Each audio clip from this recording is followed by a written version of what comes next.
నీవేన సంతోషగణము రక్షణ శృంగము మహాశైలము నీవేన సంతోషగణము రక్షణ శృంగము మహాశైలము బలసూరుడా యేసయ్యా తోడై ఉన్నత స్థలములపై నడిపించుచున్నావు బలసూరుడా యేసయ్యా తోడై ఉన్నత స్థలములపై నడిపించుచున్నావు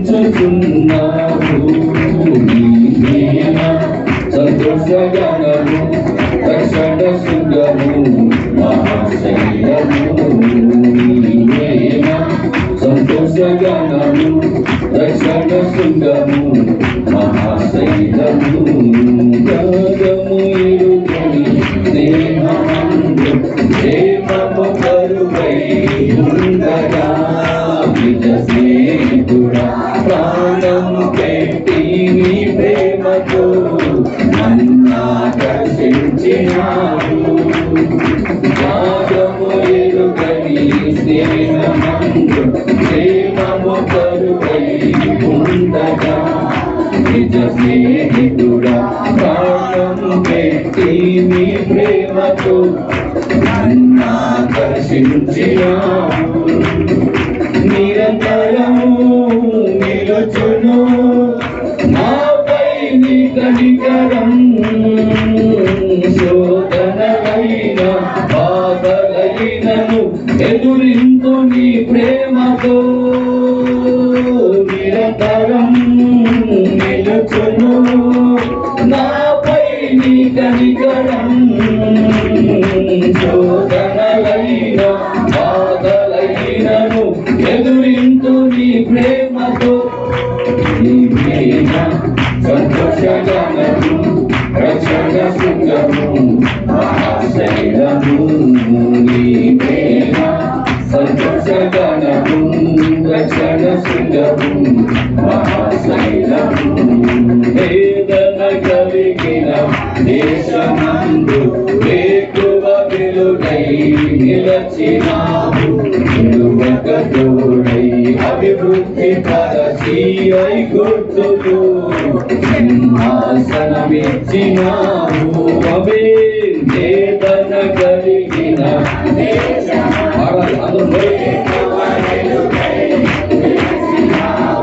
నిలువక తోడై అభివృద్ధి పరచి ఐగుప్తుకు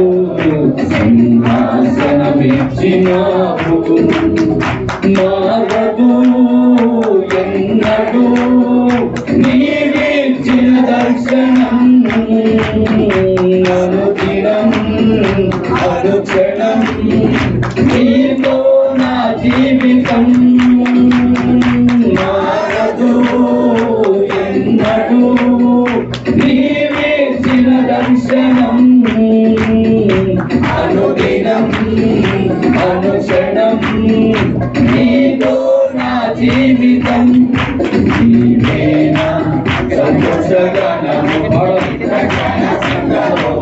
మహాశైలము నీవేనా సంతోషగణము రక్షణ శృంగము మహాశైలము నిర్జీవమైన లోయయందు జీవాధిపతిపై వెలసినావు నీన శరీరము మహిమ శరీరముగా నీ వాక్కుతో మహాసైన్యముగా మార్చినావు నిర్జీవమైన లోయయందు జీవాధిపతిపై వెలసినావు నీన శరీరము మహిమ శరీరముగా నీ వాక్కుతో మహాసైన్యముగా మార్చినావు హల్లెలూయా హల్లెలూయా నీవే నా రాజువు హోసన్నా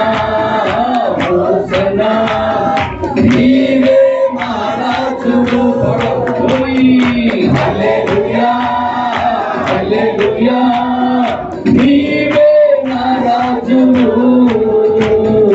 హోసన్నా హోసన్నా నీవే మహారాజువు నీవే నా సంతోషగానము రక్షణ శృంగము ఆశ్రయము నీవే నా సంతోషగానము రక్షణ శృంగము ఆశ్రయము మనసూరుడా యేసయ్యా నా తోడై ఉన్నత స్థలములపై నడిపించుచున్నాడు మనసూరుడా యేసయ్యా నా తోడై ఉన్నత స్థలములపై నడిపించుచున్నాడు సంతోషగానము రక్షణ శృంగము ఆశ్రయము నీవే నా సంతోషగానము రక్షణ శృంగము ఆశ్రయము ఈ దినం ప్రభు చేసినది ఉత్సాహించి సంతోషించెదము ఈ దినం ప్రభు చేసినది ఉత్సాహించి సంతోషించెదము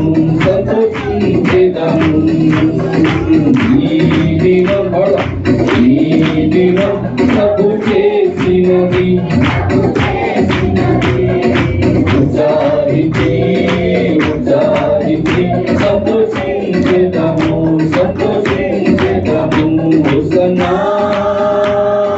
నీ నామం ఘనమైనది హోసన్నా నీ నామం ఘనమైనది సర్వలోకవాసులు నిన్ను స్తుతింతురు సర్వలోకవాసులు నిన్ను స్తుతింతురు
ఆనందమే ఇచ్చును విచారమే లేదు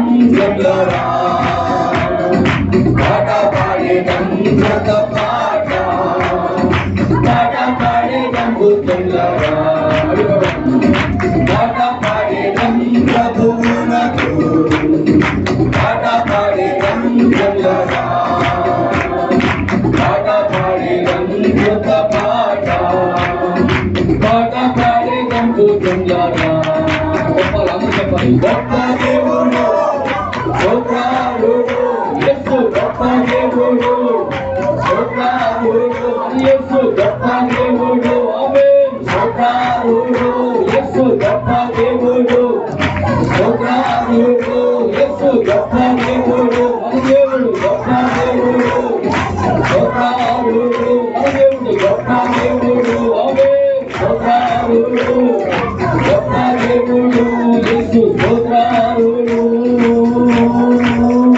హల్లెలూయా దేవునికి మహిమ కలుగునుగా మనం ఆరాధిస్తున్న దేవుడు గొప్ప దేవుడేనా హల్లెలూయా మనం ఆరాధిస్తున్న దేవుడు లాంటి దేవుడు ప్రపంచంలో ఎవరు ఉండరు అంత గొప్ప దేవుడిని మనం కలిగి ఉన్నాం హల్లెలూయా హల్లెలూయా మంచిది సమయంలో దేవుని యొక్క వాక్యాన్ని శ్రద్ధగా విందాం ప్రియులారా గమనించండి చదవబడినటువంటి ఇర్మియా గ్రంథం 29వ అధ్యాయము 12-14 వాక్యాలు చదువుకున్నాం అక్కడ వాళ్ళు నిరాశలో ఉన్నారు వింటున్నారా 1963లో ఈ కాలపు ప్రవక్త చెప్పిన వర్తమానం డిస్ప్రెషన్స్ నిరాశలు హల్లెలూయా ఈ వర్తమానంలో ప్రవక్త చెప్పినటువంటి కార్యాలు కొన్ని చూద్దాం అక్కడ ఇశ్రాయేలు ప్రజలు నిరాశలో ఉన్నారంట ఆమేన్ అంటే మన దేవుడు మనలను ఈ బబులోను అనేటటువంటి చెరలోకి పంపించేశాడు అయితే మనకి విడుదల అనేది ఉందా లేకపోతే మన జీవితాలు ఇంకా ఇంతేనా మన బ్రతుకులు ఇంకా ఇంతేనా ఇలా ఉండిపోవలసిందేనా మన జీవితాల్లో ఇంకా మార్పు అనేది ఉండదా మన జీవితాల్లో సంతోషం అనేది ఉండదా మన బ్రతుకులు ఇలా వెళ్ళిపోవలసిందేనా అని ఒక నిరాశలో ఒక నిస్పృహలో వారు విసిగి వేసారిపోతున్నటువంటి సందర్భంలో దేవుడు చూశాడు చూసి ఆయన పలుకుతున్నటువంటి మాట ఏంటంటే 10వ వాక్యం అంటాడు యెహోవా ఈ ఆజ్ఞించుచున్నాడు బబులోను రాజ్యమునకు 70 సంవత్సరములు గతించిన తర్వాత మిమ్మల్ని గూర్చి నేను పలికిన శుభవార్త నెరవేర్చి ఈ స్థలమునకు మిమ్మును తిరిగి రప్పించినట్లు చూడండి మిమ్మును తిరిగి రప్పించినట్లు నేను మిమ్మల్ని దర్శింతును ఇది దేవుని మాట హల్లెలూయా ఇది మనిషి ఇచ్చిన మాట కాదండి అందుకే అన్నాడు ఆకాశము గతించిపోయినా భూమి గతించిన నా మాటలు గతించవని చెప్పాడు దేవుడు మాట ఇచ్చింది మనిషి కాదండి మాట ఇచ్చింది దేవుడు ఇశ్రాయేలు ప్రజలకు మాట ఇచ్చింది దేవుడు 70 సంవత్సరములు మీరు బబులోనులో బానిసలుగా ఉంటారు ఆ తర్వాత నేను మిమ్మల్ని మరలా తీసుకొని మీ దేశానికి మిమ్మల్ని తీసుకొని వస్తాను హల్లెలూయా దేవునికి మహిమ కలుగును గాక అయితే వారు విసిగిపోతా ఉన్నారు 70 సంవత్సరాలు వేసాడిపోతా ఉన్నారు నిస్పృహలో ఉన్నారు కష్టాలు పడుతున్నారు వేదన పడుతూ ఉన్నారు అయితే పిల్లరా దేవుడు మాట ఇచ్చాడు నేను మిమ్మల్ని 70 సంవత్సరాల తర్వాత నేను మరలా తీసుకొని మీ దేశానికి మిమ్మల్ని తీసుకొని వస్తాను ఇంకేమంటున్నాడు నేను మిమ్మల్ని గురించి ఉద్దేశించినటువంటి సంగతులను నేను ఎరుగుదును ఏదైతే మీకు వాగ్దానం చేశానో ఏదైతే మీకు మాట ఇచ్చానో ఏ విధంగా మిమ్మల్ని బయటకు తీసుకొస్తానని మీకు మాట ఇచ్చానో ఆ ఉద్దేశాలన్నీ నేను ఎరిగి ఉన్నాను మీకు ఇచ్చిన మాట నేను గుర్తున్నది నాకు నేను మర్చిపోలేదు ఆ 70 సంవత్సరాలు ఎప్పుడు సంపూర్తి అవుతాయని నేను ఎదురు చూస్తా ఉన్నాను హల్లెలూయా దేవునికి మహిమ కలుగును గాక మీ పట్ల నేను ఒక ఉద్దేశం కలిగి ఉన్నాను ఆ ఉద్దేశాన్ని నేను మర్చిపోలేదు అంటున్నాడు దేవుడు ఆమేన్ రాబోవు కాలమందు మీకు నిరీక్షణ కలుగునట్లుగా అవి సమాధానకరమైన చూడండి అవి సమాధానకరమైన ఉద్దేశములే గాని హానికరమైనవి కాదు హల్లెలూయా నేను మరలా మిమ్మల్ని యెరూషలేము తీసుకొని వస్తాను అక్కడ మీకు సమాధానం కలుగుతుంది ఆమేన్ అక్కడ మీకు హాని చేసే వాళ్ళు ఉండరు ఆమేన్ ఎందుకంటే పిల్లరా ఇది యెహోవా వాక్కు అంటున్నాడు ఇంకేమన్నాడు? మీరు నాకు మొరపెట్టుదురని, మీరు నాకు మొరపెట్టుదురని, మీరు నాకు ప్రార్థన చేయొచ్చు మీరు నాకు ప్రార్థన చేస్తూ వస్తారని నేను మీ మనవి ఆలకింతును. నేను మీ మనవి ఆలకిస్తాను. మీరు నన్ను వెతికిన యెడల, మీరు నన్ను వెతికిన యెడల పూర్ణ మనసుతో నన్ను గూర్చి విచారణ చేయనడల, విచారణ చేయని యెడల మీరు నన్ను కనుగొందరు. విచారణ చేస్తే మీరు నన్ను కనుగొంటారు. మీరు నాకు ప్రార్థన చేస్తే నేను మీ ప్రార్థన ఆలకిస్తాను. మీరు నాకు మొర పెడితే నేను ఆ మొరను వింటాను. తగిన సమయంలో మీ యొద్దకు నేను వస్తాను, మిమ్మల్ని విడిపిస్తాను. నాకు ఒక ఉద్దేశం ఉన్నది, మీ పట్ల ఒక ఉద్దేశాన్ని కలిగి ఉన్నాను. ఆ ఉద్దేశాన్ని నెరవేర్చడానికి ఎదురు చూస్తున్నాను. అయితే మీరు నాకు ప్రార్థన చేస్తారా చేయరా, మీరు నాకు మొరపెడతారా మొరపెట్టరా అని నేను ఎదురు చూస్తా ఉన్నాను. పూర్ణ హృదయముతో ఆమె నన్ను మీరు వెతికితే నేను మీకు కనబడతాను, మీ అందుకు వస్తాను, నన్ను విడిపిస్తాను. నన్ను నేను మీకు కనబరుచుకొందును. దేవునికి స్తోత్రంగా ఉంది. మీరు పూర్ణ హృదయముతో వెతికితే నన్ను నేనే మీకు కనబరుచుకుంటాను.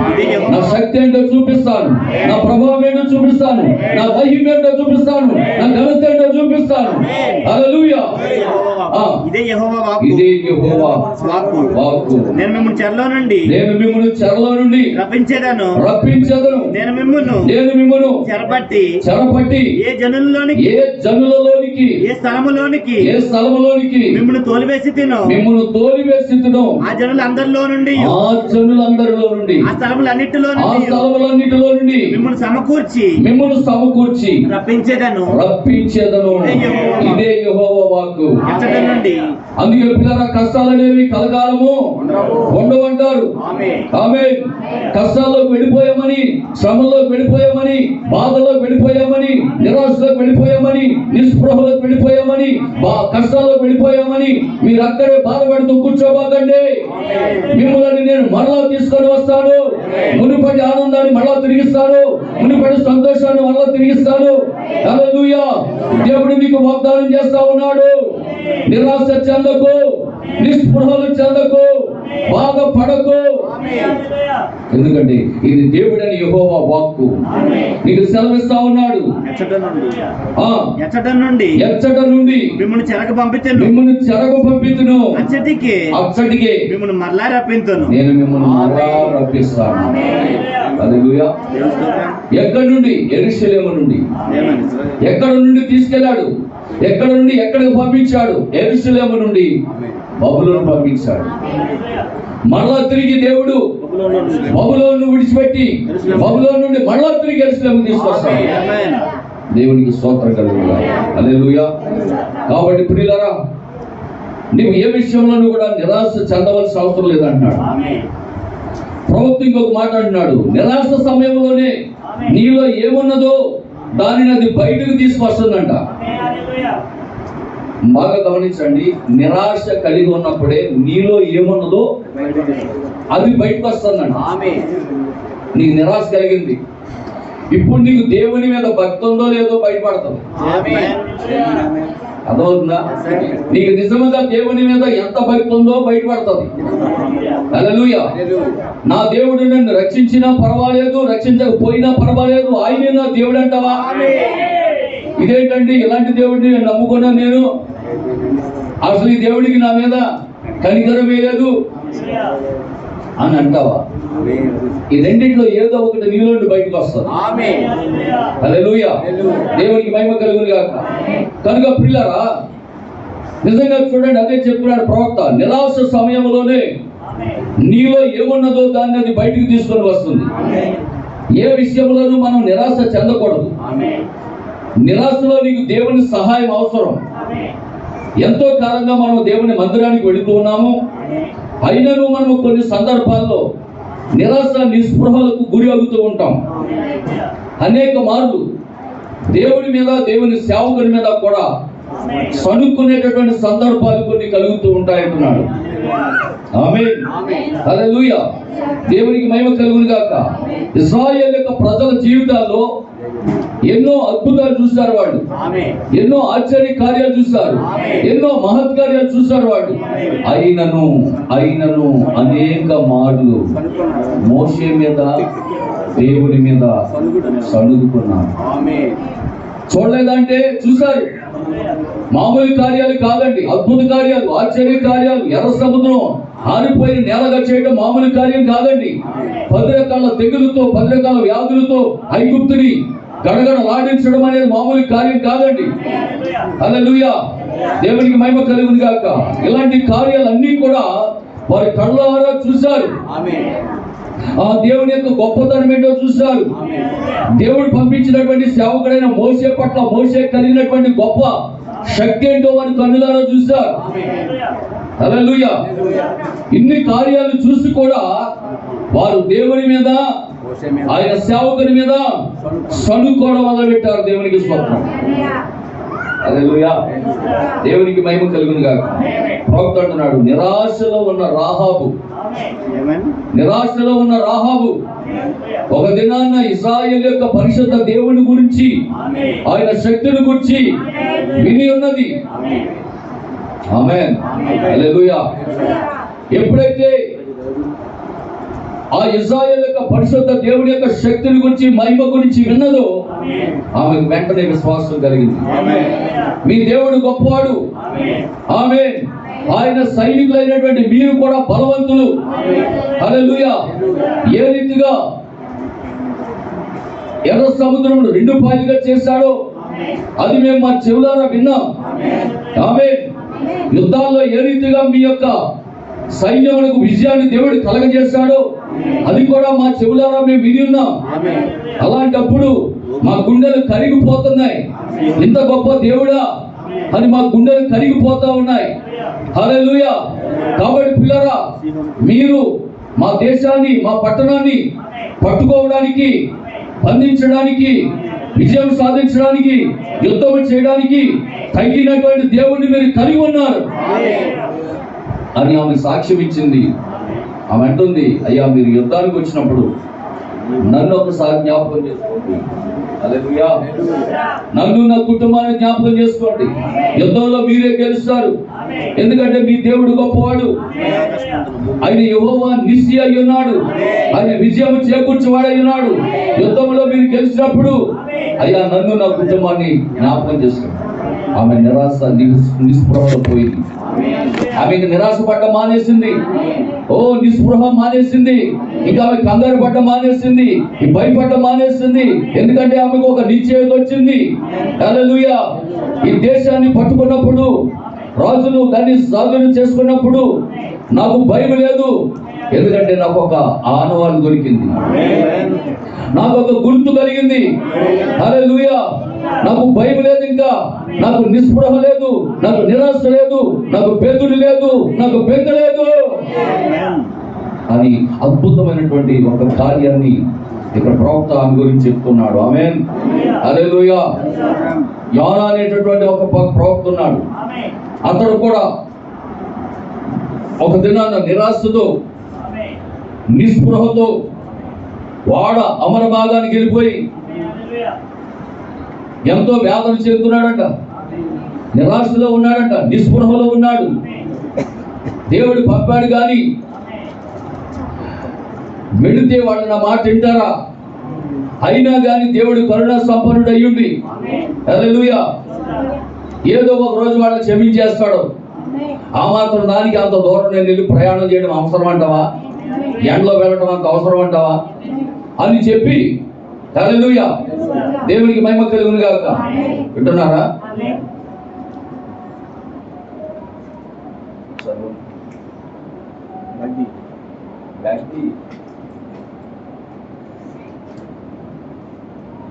ప్రైజ్ ది లార్డ్, హల్లెలూయా. కనుక ప్రియమైనటువంటి దేవుని బిడ్డలారా, నిశ్చయముగా చూడండి, నిరాశ చెందుతూ ఉన్నాడు. ఎవరు? యోనా. హల్లెలూయా. నిరాశ చెంది ఎంతో బాధపడుతూ ఉన్నాడు. హల్లెలూయా. అప్పటికే చాలా కార్యాలు జరుగుతూ ఉన్నాయి. ఓడకి ప్రమాదం సంభవిస్తూ ఉన్నది. ఓడలో ఉన్నటువంటి సరుకులన్నీ కింద పడేస్తా ఉన్నారు. మనుషులందరూ కూడా ప్రాణభయంతో ఉన్నారు, ఎంతో వేదన చెందుతూ ఉన్నారు. హల్లెలూయా, దేవునికి మహిమ కలుగును గాక. ఇలాంటి సందర్భంలో ఎవరు దేవుని వాళ్ళు మొక్కుతున్నారు. ఈ లోపల చీటీలు వేస్తారు. యోనా అనేటటువంటి ఒక భక్తుడి పేరు వచ్చింది.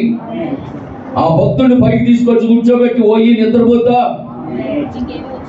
ఏమి నీకేమొచ్చిందిరా, ఏమి నీ బాధ ఏమి లేదా నీకు, ఏం అసలు నీకు ఏమి శ్రమ కుట్టినట్లేదే, వాడకి ఎంత ప్రమాదం వస్తే, ఎంత భయంకరంగా తుఫాను వస్తుంటే, మా ప్రాణాలు పైకే పోతుంటే నీకేం పట్టినట్టు లోపలికి వెళ్ళి పడుకున్నా ఎట్టబడుతున్నా నీకు నిద్ర పోయి నిద్రపోతా అని చెప్పి పైకి తీసుకొచ్చాడు. దేవునికి స్తోత్రం. ఆయన ఇచ్చిన సాక్ష్యం ఏంటంటే, ఆకాశమునకు భూమికి సృష్టికర్త అనేటువంటి దేవుడిని నేను కలిగి ఉన్నాను. హల్లెలూయా. నీ సాక్ష్యం బాగానే ఉంది కానీ బాబా, ఎంతకని ఏ ఊరు వెళ్ళాలా ఏంటి అని అడిగితే అప్పుడు చెప్తున్నాడు అసలు విషయం. హల్లెలూయా. దేవునికి మహిమ కలుగును గాక. ఈ లోపల ప్రభు ఆ పెద్ద మత్స్యాన్ని పిలిచి, ఆమె ప్రభు అంటున్నాడు, మా పాస్ గారికి అడ్రస్ పోయి, ఏ పాస్ గారు, యోనా పాస్ గారికి నేను అడ్రస్ రాసిచ్చాను, అప్ అండ్ డౌన్ టికెట్ తీసిచ్చాను, బోటింగ్ పాస్ ఇచ్చాను. అవునా? బోటింగ్ అనా? భోజనాలు పెట్టిందండి, భోజనాలు పెట్టి పాస్ ఇద్దామా తెలీదా? ఆ పాస్ భోజనం పాస్ ఇచ్చాను. హల్లెలూయా. దేవునికి మహిమ కలుగును గాక. అన్నీ కూడా ఇస్తే ఆ అడ్రస్ ఇచ్చిన చీటీ పక్కనాడేశాడు, ఆ అప్ అండ్ డౌన్ టికెట్లు పక్కనాడేశాడు. వేరే పడవ వేరే వాడెక్కి వింటున్నారా, నినివేకి వెళ్ళమని నేను టికెట్ ఇస్తే తర్షీసుకి వెళ్ళడానికి టికెట్ తీసి కింద పడుకున్నాడు. వాడికి అడ్రస్ తెలుగులేదు. నువ్వు జాగ్రత్తగా వెళ్ళు, రెడీగా ఆ వాడకి ఆ పడవకి దగ్గరే ఉండు, వాళ్ళు ఎలాగో ఎత్తి అందులో పడేస్తారో, నువ్వు ఊపిరాడ చేస్తాడో, కాబట్టి నువ్వు వెళ్ళు అని చెప్పి ఒక మత్స్యమునకు బిగ్ ఫిష్ అని ఉంటుంది, ఒక పెద్ద చేపను దేవుడు ఆజ్ఞాపిస్తే అది వచ్చింది. హల్లెలూయా. దేవునికి మహిమ కలుగును గాక. ఎత్తు కొదేశారు సముద్రంలోకి, పాడటం పెట్టున్నారా, చేప రెడీగా ఉందంట ఎగరని ఎక్కించుకెళ్ళడానికి. అలా నోరు ఆవరించింది, మరి ఆ మత్స్యము ఆ కడుపులో తీసుకెళ్ళింది. హల్లెలూయా. యాక్చువల్గా ఈయన ఉపవాసం చేయాలి 3 రోజులు, కానీ దానికి ఉపవాసం పెట్టాడు దేవుడు. ఎవరికి? చేప ఉపవాసం ఉన్నది 3 రోజులు. తింటే యోనా అయిపోతాడు. అర్థమైందన్న మాట. చేప కనుక ఆకలేసి ఏదైనా తిన్నారనుకో, యోనా పని అయిపోయినట్టే. అది తిన్నంతసేపు యోనా బతికినట్టే. మెట్ట బతికిందో 3 రోజులు ఏమి తినకుండా ఉండి, పైగా తినకుండా ఉండటం వేరు, కానీ తినకుండా ప్రయాణం చేయడం మళ్ళీ గొప్ప మనం కూర్చుని ఉపవాసం చేయడానికి మనకి కానీ కష్టమైపోతుంది. ఎక్కడికి వెళ్ళాం, పొద్దున వస్తాం, పొద్దున గుమ్మడికాయలు కూర్చుంటాం, పాటలు పాడతాం, స్విచ్ చేస్తాం, ఆరాధన చేస్తాం, ప్రార్థన చేసుకుంటాం, వెళ్ళిపోతాం. పైగా మధ్యలో మనకి జ్యూసులు, కొబ్బరి బండాలు, కూల్ డ్రింక్స్, అబ్బాబ్బా ఎన్ని వచ్చేస్తున్నాయి. నాకు ఆ శుక్రవారం వచ్చేటవాడికి అంత తెచ్చిచ్చాను నాకు దేవుని స్తోత్రం. సాయంత్రానికి ఇంకా ఆగలవట్లేదు నాకు ఈ జ్యూసులు, కొబ్బరి బండాలు తాగి. హల్లెలూయా. మరి నిజంగా ఆ యొక్క మత్స్యం కనుక ఒక్కటి ఏదైనా తినాలని అనిపిస్తే తింటే అన్నదంటే చాలు, ఇంకా యోనా పని అయిపోయినట్టే. కానీ నిజంగా అది ఎంత గొప్ప కార్యం చూడండి. నిరాశలో ఉన్నటువంటి యోనాని, నిస్పృహలో ఉన్నటువంటి యోనాని గమ్యం చేర్చడానికి ఒక పెద్ద చేపను వాడుకున్నాడు దేవుడు. ఆమేన్. సరైన అడ్రస్ తీసుకొచ్చిందంట. చూడండి, చీటీ రాసిస్తే ఎల్లప్పుడు మనోడు ఏ చీటీ లేకుండా తీసుకెళ్ళిందంట. ఎవరు? చేప. దేవుడికి స్తోత్రం. హల్లెలూయా. యొప్పే అనే ప్రాంతంలో ఆ పిల్లలు అక్కడ వలలు బాగు చేసుకుంటూ ఉంటారు మత్స్యకారులు. నువ్వు అక్కడికి వెళ్ళి మనోడు కొంచెం అక్కడ దింపేస్తా అన్నాడు. మనోడు కొంచెం అక్కడ దింపేస్తా అన్నాడంట ప్రభు. సరిగ్గా మనోడు అలా తీసుకెళ్ళి, చూడండి, ఆ ఫ్లైట్లో ల్యాండ్ అయ్యేటప్పుడు ఒక నిచ్చెనేస్తారు కదా, ఇలాగా ఏటవాలుగా ఉంటుంది. మన ప్రవక్త వర్ణిస్తున్నాడు దాన్ని ఎలాగంటే, సరిగ్గా ఇది ల్యాండ్ అయ్యిందంట. ఎవరో చేప ఒడ్డుకొచ్చి ఇలాగా ల్యాండ్ అయ్యి నాలుగు బయట తీసిందంట. నాలుగు బయట తీసిందంట. ఇప్పుడు ఈ అయ్యగారు లోపల నుంచి ఆ నాలుగు మీద నుంచి నడుచుకుంటూ వచ్చాడు. హల్లెలూయా, దేవునికి స్తోత్రం కలుగుతుంది. మరి నమ్మాలి మనం. అది నోరు ఎంత ఉంటుందంటే, ఎలా నడిచి వచ్చాడంటే మనం చెప్పలేం. ప్రవక్త చెప్పాడు అలా నడుచుకుంటూ వచ్చాడంట. నడుచుకుంటూ వస్తే అక్కడ ఉన్నటువంటి ప్రజలు చూసి ఆశ్చర్యపోయారంట. ఎందుకే వచ్చింది ఎవరంటే వాడు దేవుడు. ఎవరి దేవుడు? ఆ నినివే పట్టణస్థుల యొక్క దేవుడు చేప. అరే, మన దేవుడు ఎవడో ఒక వ్యక్తిని పంపించాడు. మన దేవుడు తీసుకొచ్చాడు కాబట్టి ఆ వ్యక్తి చెప్పింది సత్యమే. హల్లెలూయా అని నమ్మి రాజుతో సహా వారు 3 దినములు ఉపవాసం ఉండి గోనె పట్ట కట్టుకుని రాజుతో సహా వస్త్రాలు తీసి గోనె పట్ట ధరించుకొని పసిపిల్లలతో సహా జంతువులు అన్ని కూడా ఉపవాసం ఉండి ఎప్పుడైతే ప్రార్థన చేశాయో మన దేవుడి కరుణాసంపన్నుడై ఉండి వారికి జరగబోయే కీడు నుంచి తప్పించాడు. దేవునికి స్తోత్రం. హల్లెలూయా, దేవునికి మహిమ కలుగును గాక. కనుక పిల్లరా, నిరాశ నిస్పృహలలో ఉండి నువ్వు అలాగే ఉండిపోబాక. నువ్వు ప్రార్థన చేయి, నువ్వు మొరపెట్టు. అదే చెప్తున్నాడు ఆయన, నువ్వు మొరపెట్టు. నువ్వు మొరపెడితే వినడానికి నేను సిద్ధంగా ఉన్నాను. హల్లెలూయా, నువ్వు ప్రార్థన చేస్తే వినడానికి సిద్ధంగా ఉన్నాను. నువ్వు ప్రార్థన చేస్తే రక్షించడానికి సిద్ధంగా ఉన్నాను. నీ దేవుడని యెహోవాను పూర్ణ మనసులో వెతికితే నేను కనపడడానికి సిద్ధంగా ఉన్నాను. ఆమేన్. నువ్వు నిరాశలో ఉన్నావేమో, నువ్వు నిస్పృహలో ఉన్నావేమో, ఆయన అంటున్నాడు తప్పకుండా నేను నీ మొర వింటానంటున్నాడు. నిరాశ నిస్పృహలు అనేవి అందరికీ కలుగుతూ ఉన్నాయి. అవి ధనవంతులు అవనివ్వండి, పేదవాళ్ళు అవనివ్వండి, మానవులు అయినా మనందరికీ కలుగుతూ ఉన్నాయి. ఆమేన్. అయితే ఇక్కడ ప్రవక్త కొన్ని కార్యాలు చెప్తున్నాడు. నిరాశ నిస్పృహలో ఉన్నటువంటి 2 స్త్రీలను పరిచయం చేస్తా, జాగ్రత్తగా తీసుకోండి. లూకాసు వార్త 2వ అధ్యాయము 36 నుండి చదువుతాం. లూకాసు వార్త 2వ అధ్యాయము 36 నుండి. మరియు ఆషేరు గోత్రికురాలైన ఫనూయేలు కుమార్తె అయిన అన్న ఈమె పేరేంటి చెప్పండి? అన్న కాదు, అన్న వేరు, హన్న వేరు. పాత నిబంధనలో హన్న, కొత్త నిబంధనలో అన్న. అంటున్నారా? హల్లెలూయా, దేవునికి స్తోత్రం కలుగును గాక. ఈమె అన్న అనే ఒక ప్రవక్తిని ఉండెను. ఆమె కన్యత్వం మొదలుకొని 7 ఏండ్లు పెనిమిటితో సంసారం చేసి బహుకాలం గడిచినదై 84 సంవత్సరములు విధవరాలై ఉండి దేవాలయము విడువక ఉపవాస ప్రార్థనలతో రేయింపగళ్ళు సేవ చేయుచుండెను. రాత్రి పగలు సేవ చేస్తుందంట. ఎవరు? అన్న. ఎవరమ్మా? అన్న అనేటటువంటి ఒక ప్రవక్తిని ఉంది. ఆమె చూడండి, 84 సంవత్సరాలు దేవుని మందిరంలో విడువక, హల్లెలూయా, దేవుని మందిరాన్ని విడిచిపెట్టకుండా 84 సంవత్సరాలు రేయింపగళ్ళు కూడా ఉపవాసం చేస్తానే ఉన్నదంట.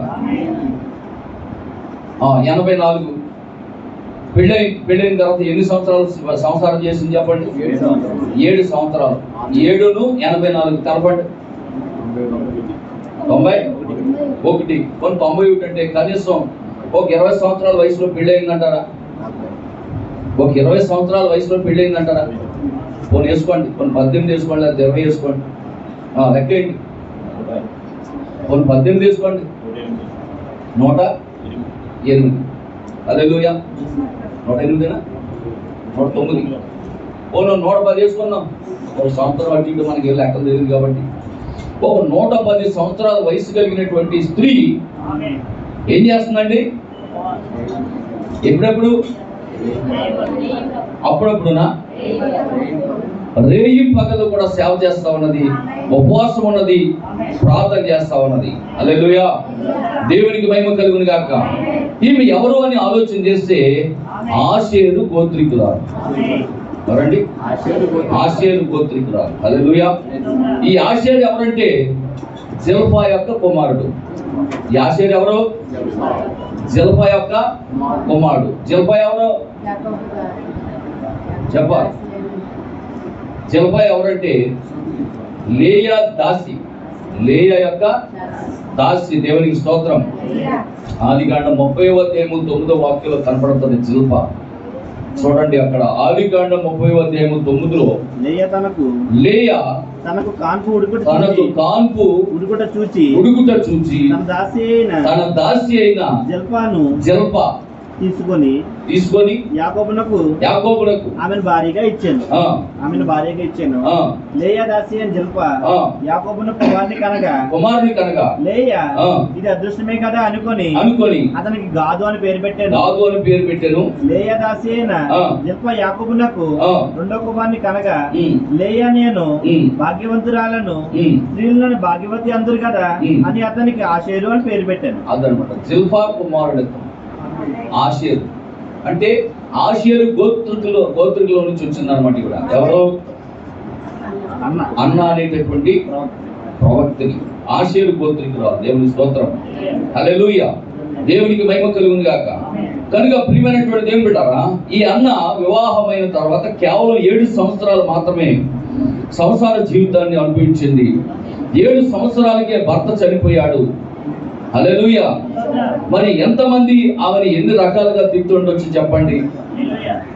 చిన్న వయసులోనే చిన్నతనంలోనే భర్తను పోగొట్టుకుంది, చంపేసింది, లేకపోతే ఇది ఏమంటారు దురదృష్టవంతురాలు, లేకపోతే మరి ఇంకేమేమో ఆమెను ఎన్ని రకాలుగా అంటారో చూడండి.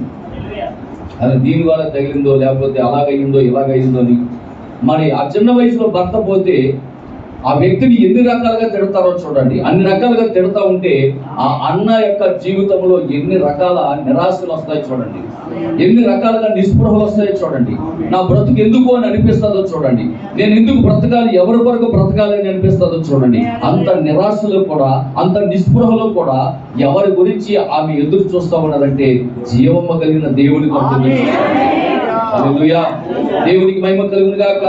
అందుకే పిల్లరా బైబిల్ చదివిస్తా ఉన్నది, ఆమె అంట రేయింబగళ్ళు సేవ చేస్తూ ఉన్నదంట. ఎక్కడ సేవ చేస్తా ఉన్నది?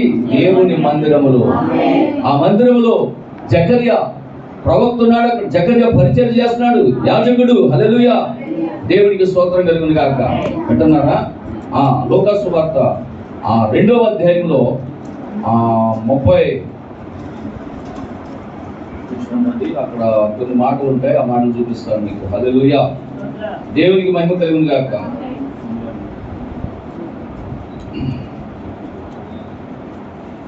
33 నుంచి చదివితే యోసేపును ఆయన తల్లియు ఆయన గురించి చెప్పబడిన మాటలను విని ఆశ్చర్యపడి సిమియోను వారిని దీవించి అనేక హృదయాలోచనలు బయలుపడినట్లు పడుటకు తిరిగి లేచుటకు వివాదాస్పదమైన గుర్తుగా ఈయన నియమింపబడి ఉన్నాడు. మరియు నీ హృదయములోనికి ఒక ఖడ్గము దూసుకొని పోవునని ఆయన తల్లి అయిన మరియతో చెప్పాను. హల్లెలూయా. దేవునికి స్తోత్రం కలుగును గాక. పిల్లరా గమనించండి, ఇక్కడ యేసుక్రీస్తు ప్రభువుని తీసుకొని ఆ మందిరానికి వచ్చింది. ఆ మందిరంలో సేవ చేస్తున్న వారు ఎవరు? సిమియోను సేవ చేస్తా ఉన్నాడు. అంతేకాదు అదే మందిరంలో రేయింబగలు ఉపవాసం ఉండి సేవ చేస్తున్నటువంటి ఒక ప్రవక్తని ఉంది. ఆ ప్రవక్తని పేరే అన్న. హల్లెలూయా. దేవునికి స్తోత్రం. ఆమెకి ఏమన్నా ఆస్తులు ఉన్నాయా, అంతస్తులు ఉన్నాయా? ఆమె జీవితం ఏమన్నా మంచిగా ఉందా అంటే ఆమె జీవితం ఏమాత్రం కూడా మంచిగా లేదు. భర్త లేడు, బిడ్డ లేడు, ఒంటరిగా ఉన్నది. నేను ఎవరి కోసం బ్రతకాలనుకుంటుంది, నిరాశలో ఉన్నది, నిస్పృహలో ఉన్నది. నా జీవితం ఎందుకు ఎలాగయింది? ఆమె అతి చిన్న వయసులోనే పెళ్ళైన 7 సంవత్సరాలకే నా భర్త చనిపోవడం. ఏంటి పరిస్థితి? ఎందుకు వచ్చిన పరిస్థితి నాకు?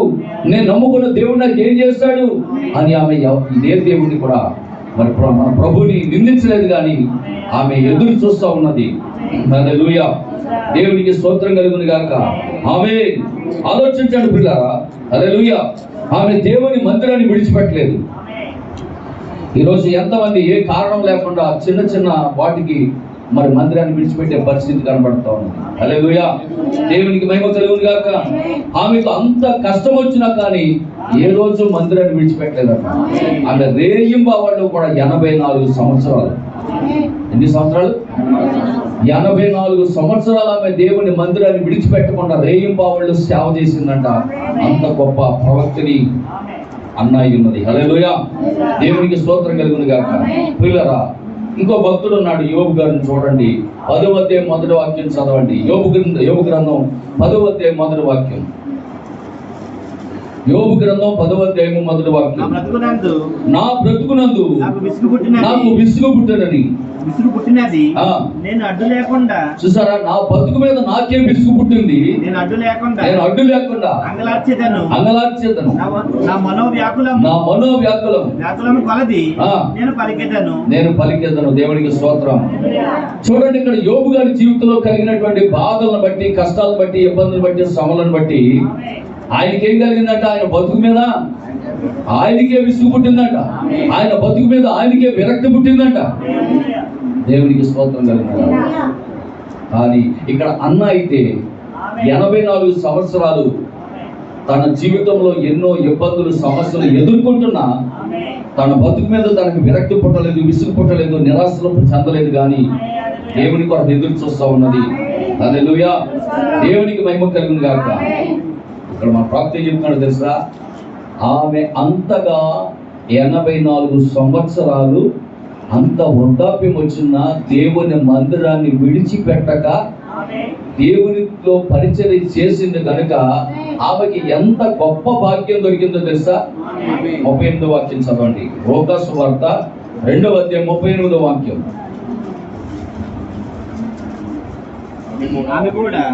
ఆమె కూడా ఆ గడియలోనే లోపలికి వచ్చి దేవుని కొనియాడి యెరూషలేములో విమోచన కొరకు కనిపెట్టుచున్న వారందరితో ఆయనను గూర్చి మాట్లాడుచుండేది. గొప్పగా చెప్పిందంట. దేవునికి స్తోత్రం.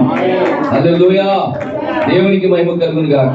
ఆ గడియలోనే ఆమె లోపలకు వచ్చి కొనియాడి. వింటున్నారా? సుమియోను అన్నాడు. ఏమన్నాడు సుమియోను? నాదా, ఇప్పుడు నీ మాట చొప్పున సమాధానంతో దాసుని పోనిచ్చుచున్నావు. అంటే అప్పుడు వరకు తన జీవితంలో ఏం లేదు చెప్పండి? సమాధానం లేదు సుమియోనికి. ఆ యొక్క మందిరానికి యాజకుడే, ఆ మందిరంలో యాజకుడిగా చేస్తున్నాడు, ఆ మందిరంలో పరిచయం చేస్తున్నాడు. సమాధానం లేని పరిస్థితి. ఎంతో మందికి సమాధానం గురించి చెప్పుతూ ఉండొచ్చు, ఎంతో మందికి బోధిస్తూ ఉండొచ్చు, కానీ తన జీవితంలో సమాధానం లేకుండా పోయింది. ఇప్పుడు ఆయన అన్నాడు, అయ్యా నాదా, ఇప్పుడు నీ మాట చొప్పున సమాధానంతో దాసుని పోనిచ్చుచున్నావు. హల్లెలూయా, దేవునికి మహిమ కలుగును గాక. ఈ మాటలు చెప్తూ ఉన్నప్పుడు ఆమె ఆ గడిలోనే అక్కడే పరిచయం చేస్తున్నటువంటి అన్న ఆమె కూడా మాటలు విని ఏం చేసింది? లోపలికి వెళ్ళి దేవుని కొనియాడి, ఎవరి నాథుడు? ఎంతవరకు మేము ఎదురు చూసిన విమోచకుడు మెస్సయ్య చిన్ని బాలుడిగా ఉన్నాడు. హల్లెలూయా, చిన్ని బాలుడిగా ఉన్నాడు.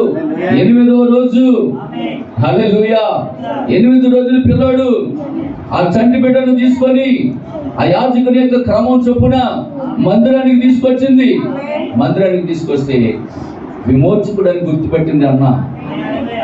ఆ విమోచకుడు అని గుర్తుపట్టి మరి అక్కడికి వచ్చిన తర్వాత ఆమె కూడా చేతిలో తీసుకోదా? చెప్పండి, తీసుకోదా? ఆ యొక్క సుమియోనుల చేతిలో ఉన్నటువంటి ఆ చంటి బిడ్డను ఆమె కూడా ఎత్తుకుందంట. ఎంత భాగ్యం దొరికిందండి ఆవిడికి. ఒక విమోచకుని ఎత్తుకునే భాగ్యం, ఒక విమోచకుని మోసే భాగ్యం.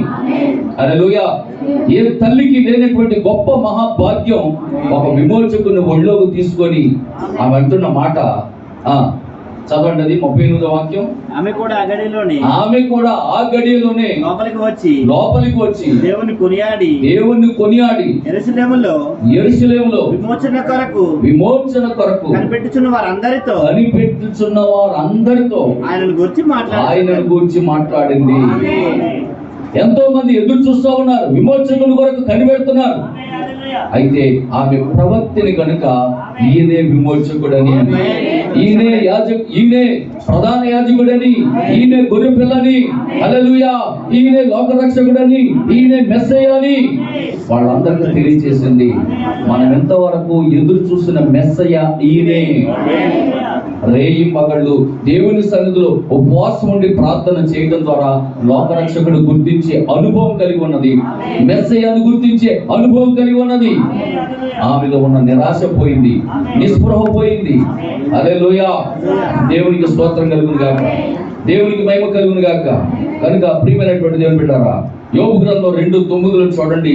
యోబు గ్రంథం 2వ అధ్యాయము 9వ వాక్యంలో కలండి. అతని భార్య వచ్చి నీవు ఇంకను యథార్థతను వదలక ఉంటావా? దేవుని దూషించి మరణము కమ్మనెను. భార్య అంటుందండి భర్తని, అయ్యా నువ్వు ఇంకా యథార్థత వదలవా? పిల్లలు చనిపోయారు, ఆస్తులు పోయి, గొర్రెలు మేకల మందలు చనిపోయాయి, ఇళ్ళు కూలిపోయాయి, అనాథలమైపోయాం. హల్లెలూయా, నీకు ఆరోగ్యం క్షీణించింది, అనారోగ్యంతో పాలైపోయావు, ఆస్తులు కోల్పోయావు. హల్లెలూయా, ఏంటి నీకు ఇంకా యథార్థత నువ్వు వదలవా? దేవుణ్ణి దూషించి చచ్చిపోవచ్చు కదా అని భార్య ఏం చేస్తుందంట? భర్తకి సలహా ఇస్తా ఉంది. హల్లెలూయా. అయితే స్నేహితుడు అంటున్నాడు, 34వ అధ్యాయము 10వ వాక్యంలో స్నేహితుడు అంటున్నాడు చూడండి. 34వ అధ్యాయం 10వ వాక్యంలో స్నేహితుడు అంటున్నాడు, ఎలీఫజు, విజ్ఞానం గల మనుషులారా నా మాట ఆలకించండి. దేవుడు అన్యాయము చేయుట అసంభవము. సర్వశక్తుడు దుష్కార్యము చేయుట అసంభవము. ముగ్గురు స్నేహితుల్లో ఒక స్నేహితుడు ఎలీఫజు. యోబుకున్నటువంటి ముగ్గురు స్నేహితుల్లో ఒక స్నేహితుడు ఎలీఫజు అంటున్నాడు, అయ్యా దేవుడు దుష్కార్యము చేయుట అసంభవం, ఆయన అన్యాయస్తుడు కాదు. దేవుడికి మహిమ కలుగును గాక. కనుక ప్రియమైనటువంటి దేవుని బిడ్డలారా, దేవుడు అన్యాయము చేయుట అసంభవం, సర్వశక్తుడు దుష్కార్యము చేయుట అసంభవం. హల్లెలూయా, దేవునికి మహిమ కలుగును గాక. చిన్నప్పటి నుండి దైవ భక్తిలో పెంచబడినటువంటి వారు శ్రమలకు కృంగిపోరు. అందుకే అంటాడు, నీ భోజనపు బల్ల చుట్టూ నీ పిల్లలు ఒలివ మొక్కల వలె ఉంటారు. ఎందుకు నీ పిల్లలను దేవుడు ఒలివ మొక్కలతో పోల్చాడంటే 150 రోజులు ప్రచండమైనటువంటి వర్షం భూమి మీద కురిసి, 150 రోజులు 40 పగలు 40 రాత్రులు ప్రచండమైన వర్షం కురిసి 150 రోజులు నీళ్లు నిలవన్నా ఆ నీటికి తట్టుకొని, ఆటుకి పోటుకి తట్టుకొని నిలబడినటువంటి మొక్క ఏదైనా ఉంది అంటే అది ఒలివ మొక్క మాత్రమే. ప్రపంచ చరిత్రలో అన్ని చనిపోయినాయి, కానీ ఒకే ఒక మొక్క ఉంది, నిలబడి బ్రతికి ఉంది, అది ఒలివ మొక్క. అందుకే పిల్లరా, చిన్నప్పటి నుంచి కూడా దేవుని అందు భయభక్తులు కలిగి జీవించేటటువంటి బిడ్డలకు ఆటుపోట్లు వచ్చినా, సమస్యలు వచ్చినా, ఇరుకులు వచ్చినా, ఇబ్బందులు వచ్చినా వాటిని వారు తట్టుకోగలుగుతారు. వాళ్ళు నిరాశ చెందరు, వారు నిస్పృహలోకి వెళ్ళరు. మాకెందుకు ఇలాంటి కష్టం వచ్చిందని వాళ్ళు దేవుణ్ణి దూషించరు. అలాంటి కోవలో ఉన్నటువంటి వ్యక్తే యోబు. ఆమేన్. కాబట్టి యోబు ఎన్నడూ దేవుణ్ణి దూషించలేదు, కానీ తనను తాను శపించుకున్నాడట. నేను పుట్టి ఉండకపోతే బాగుండేది అని తన జన్మదినమును శపించుకున్నాడు తప్ప దేవుణ్ణి అన్నాడు దూషించలేదు. దేవునికి స్తోత్రం, హల్లెలూయా, దేవునికి మహిమ కలుగును గాక. కనుక ప్రియమైనటువంటి దేవుని బిడ్డలారా, నిశ్చయముగా మరి చూడండి, మార్కు సువార్త 12వ అధ్యాయము 38 నుండి చదవండి. మార్కు సువార్త 12వ అధ్యాయము 38 నుండి. మరియు ఆయన వారికి బోధించుచు ఇట్లా నేను శాస్త్రుల గూర్చి జాగ్రత్త పడండి. వారు నిలువుటంగిలు ధరించుకొని తిరుగుటను సంత వీధుల్లో వందనములు సమాజ మందిరములో అగ్రపీఠములను విందులలో అగ్రస్థానములను కోరుచు విధవరాండ్రుల ఇండ్లను దిగమింగుచు మాయావేషముగా దీర్ఘ ప్రార్థన చేస్తారంట వాడు. వీరు మరి విశేషముగా శిక్ష పొందుదురు అని దేవునికి స్తోత్రం. హల్లెలూయా. దేవునికి మహిమ కలుగును గాక. పొద్దున ఒక ఆవిడ సాక్ష్యం చెప్తుంది. ఆమె విధవరాలంట, బిడ్డలు కూడా లేరంట. ఆమె ఒక పాస్టర్ గారికి 10,000 రూపాయలు పంపించిందంట. ఆయన సేవను చూసి, ఆయన సేవా పరిచయం చూసి, మా సేవకు ఏమైనా సహకారం చేయండి అని అడుగుకుంటుంటే ఈమె పాపం మరి స్పందించి 10,000 రూపాయలు పంపిందంట. ఇంకా అక్కడి నుంచి ఫోన్లు అంట. ఇంకా ఏమన్నా పంపించు, అక్కడ ప్రార్థన ఇవ్వాలా ఇక్కడ ప్రార్థన, పలానా చోట మీటింగులు, బహిరంగ సభలు, చాలా ఖర్చు, ఇంకా పంపించు అంటున్నారంట ఆవిడని. మాట్లాడుతున్నాయి. ఎవరావిడ? విధవరాలండి ఆవిడ. విధవరాలు, బిడ్డలు లేరు. హల్లెలూయా. అలాంటి విధవరాలు పరిచయను ప్రేమించి ఒక 10,000 రూపాయలు పంపిస్తే ఆమె కొరకు ప్రార్థన చేయడం మానేసి, ఆమె పరిస్థితిని అర్థం చేసుకొని ఆమెకే ఏదైనా సహాయం చేయవలసింది పోయి మళ్ళా ఏమంటారంట, వచ్చే నెలలో పలానా చోట సభలమ్మ 3 రోజులు, చాలా ఖర్చు, ఇంకేమనుంటే పంపించంటున్నారంట. ఇదేంటి నాయన అని ఆవిడ ఎంతో బాధపడుతూ ఏడుతుంది. దేవుని స్తోత్రం. వృద్ధాప్యంలో ఉన్నాను, విధవరాలుగా ఉన్నాను, భర్త లేరు, బిడ్డలు లేరు, ఒంటరిగా ఉన్నాను, నాకేమైనా సాయం చేయవలసింది పోయి నన్ను పంపమంటున్నారు ఏంటి, ఇదేంటి అని ఆలోచనలో పడతాను. ఇదిగో అదే పొజిషన్ జరుగుతుంది ఇక్కడ. మార్క్స్ వార్తలు 12వ అధ్యాయం 38 చదివితే,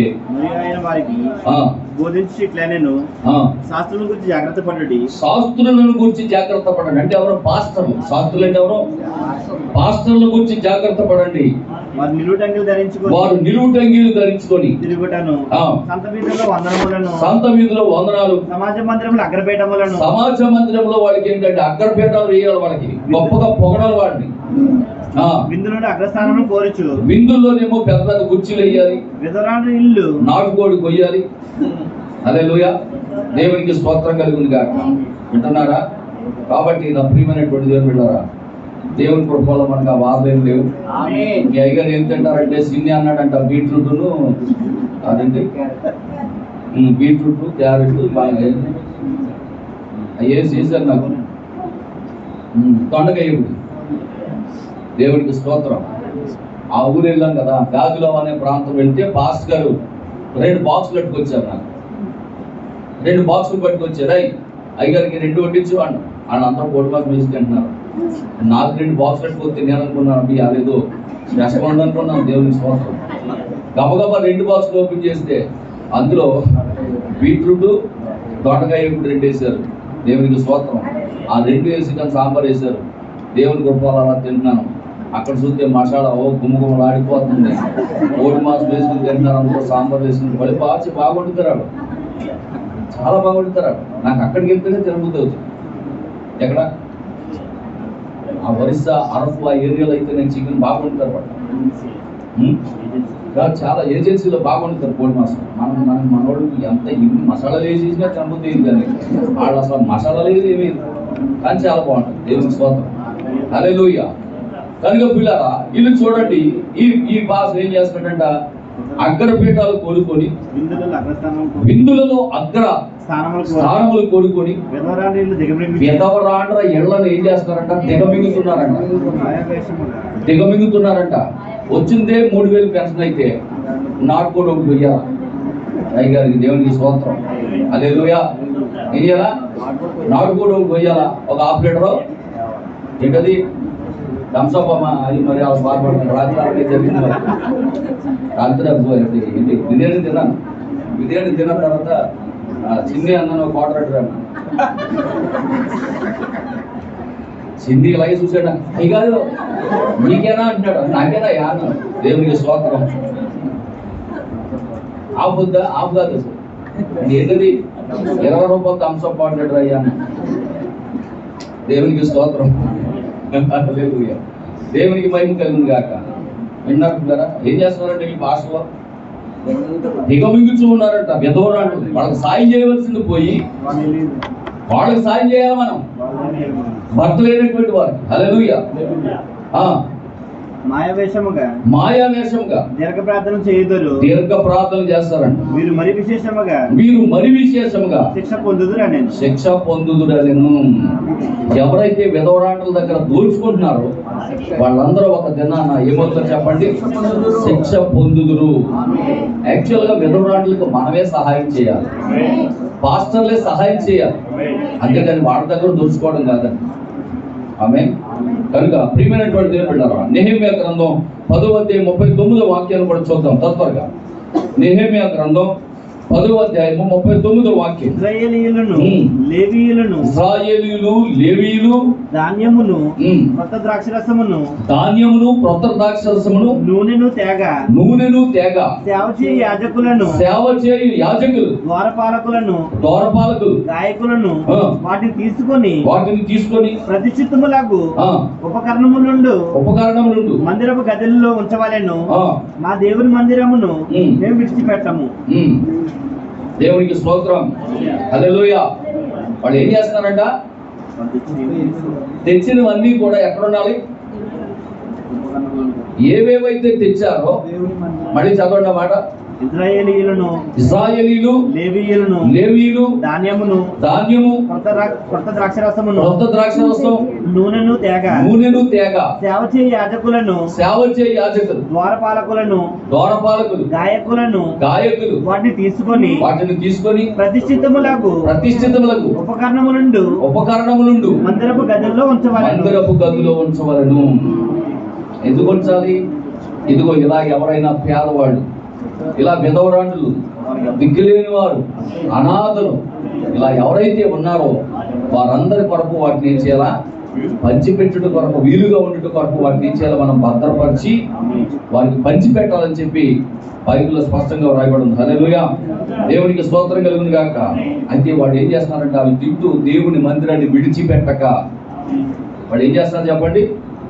మేము దేవుని మందిరమును విడిచిపెట్టము. దేవుని మందిరాన్ని విడిచిపెట్టము. దేవుని మందిరాన్ని విడిచిపెట్టవలసిన అవసరం వాళ్ళకి లేదు. హల్లెలూయా. ఎందుకంటే దేవుని మందిరంలో ఏముందంటే సమృద్ధి అయినటువంటి ఆహారం ఉన్నది. సమృద్ధి అయినటువంటి ఆహారం ఎక్కడి నుంచి వస్తున్నది? ఇశ్రాయేలు దగ్గర నుంచి వస్తా ఉన్నది. ఇశ్రాయేలులకు సమృద్ధి ఆహారం ఎక్కడి నుంచి వస్తున్నది? దేవుని యొక్క నుండి వస్తా ఉన్నది. ఇశ్రాయేలులకు సమృద్ధి అయినటువంటి ఆహారము దేవుని యొక్క నుండి వస్తా ఉన్నది. దేవుని యొక్క నుండి వచ్చినది వారు తినగా వారు ఇంకా మిగిలిపోతా ఉన్నది. అలాంటి గొప్ప అద్భుతమైనటువంటి ఆశీర్వాదం దేవుడు ఇస్తున్నప్పుడు ఇశ్రాయేలీయులు, లేవీయులు వీళ్ళందరూ కూడా ఏం చేస్తున్నారంటే వాటిని పట్టుకొచ్చి దేవుని మందిరపు నిధులకు తీసుకొస్తా ఉన్నారు. అక్కడ సేవ చేసే వాడికి ఏ కొదువా లేదండి. అక్కడ సేవ చేస్తున్న వారికి సమృద్ధిగా ఉందంట. వాళ్ళు ఎవరైనా కూడా అడుక్కోవాల్సిన అవసరం లేదు. దేవునికి స్తోత్రం కలుగును గాక.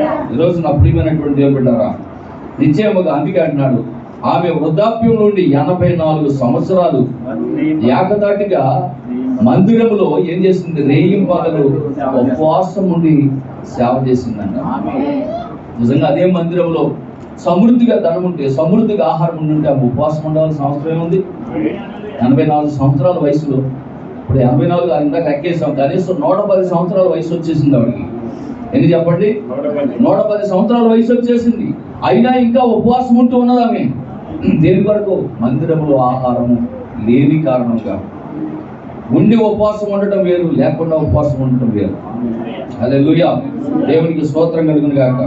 కనుక ప్రియమైనటువంటి దేవుని బిడ్డలారా, ఇంకా కొన్ని మాటలు కూడా మనం చూద్దాం. ఆ పండతో మాట్లాడు అనే వర్తమానంలో ఇంకొక కార్యాన్ని మనం చూద్దాం. సంఖ్యాకాండం 20వ అధ్యాయము మొదటి నుంచి కొన్ని వాక్యాలు చదువుదాం. సంఖ్యాకాండము 20వ అధ్యాయము మొదటి నుంచి కొన్ని మాటలు చదువుదాం.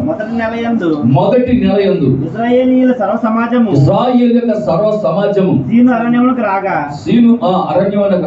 ప్రజలు కాదేశులో దిగారు. అక్కడ మిరియాము చనిపోయి పాతి పెట్టబడెను.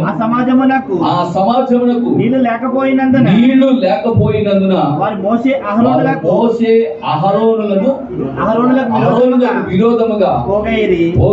జనులు మోషేతో వాదించుచు అయ్యో మా సహోదరులు యెహోవా ఎదుట చనిపోయినప్పుడు మేమును చనిపోయిన ఎడల మేము కూడా చనిపోయిన ఎడల ఎంతో మేలు అయితే మేమును మా పశువులను ఏమంటారా వీళ్ళ ఆ రోజు మా సహోదరులు మా కళ్ళ ముందు చనిపోయినప్పుడే మేము కూడా చనిపోయింటే బాగుండేది.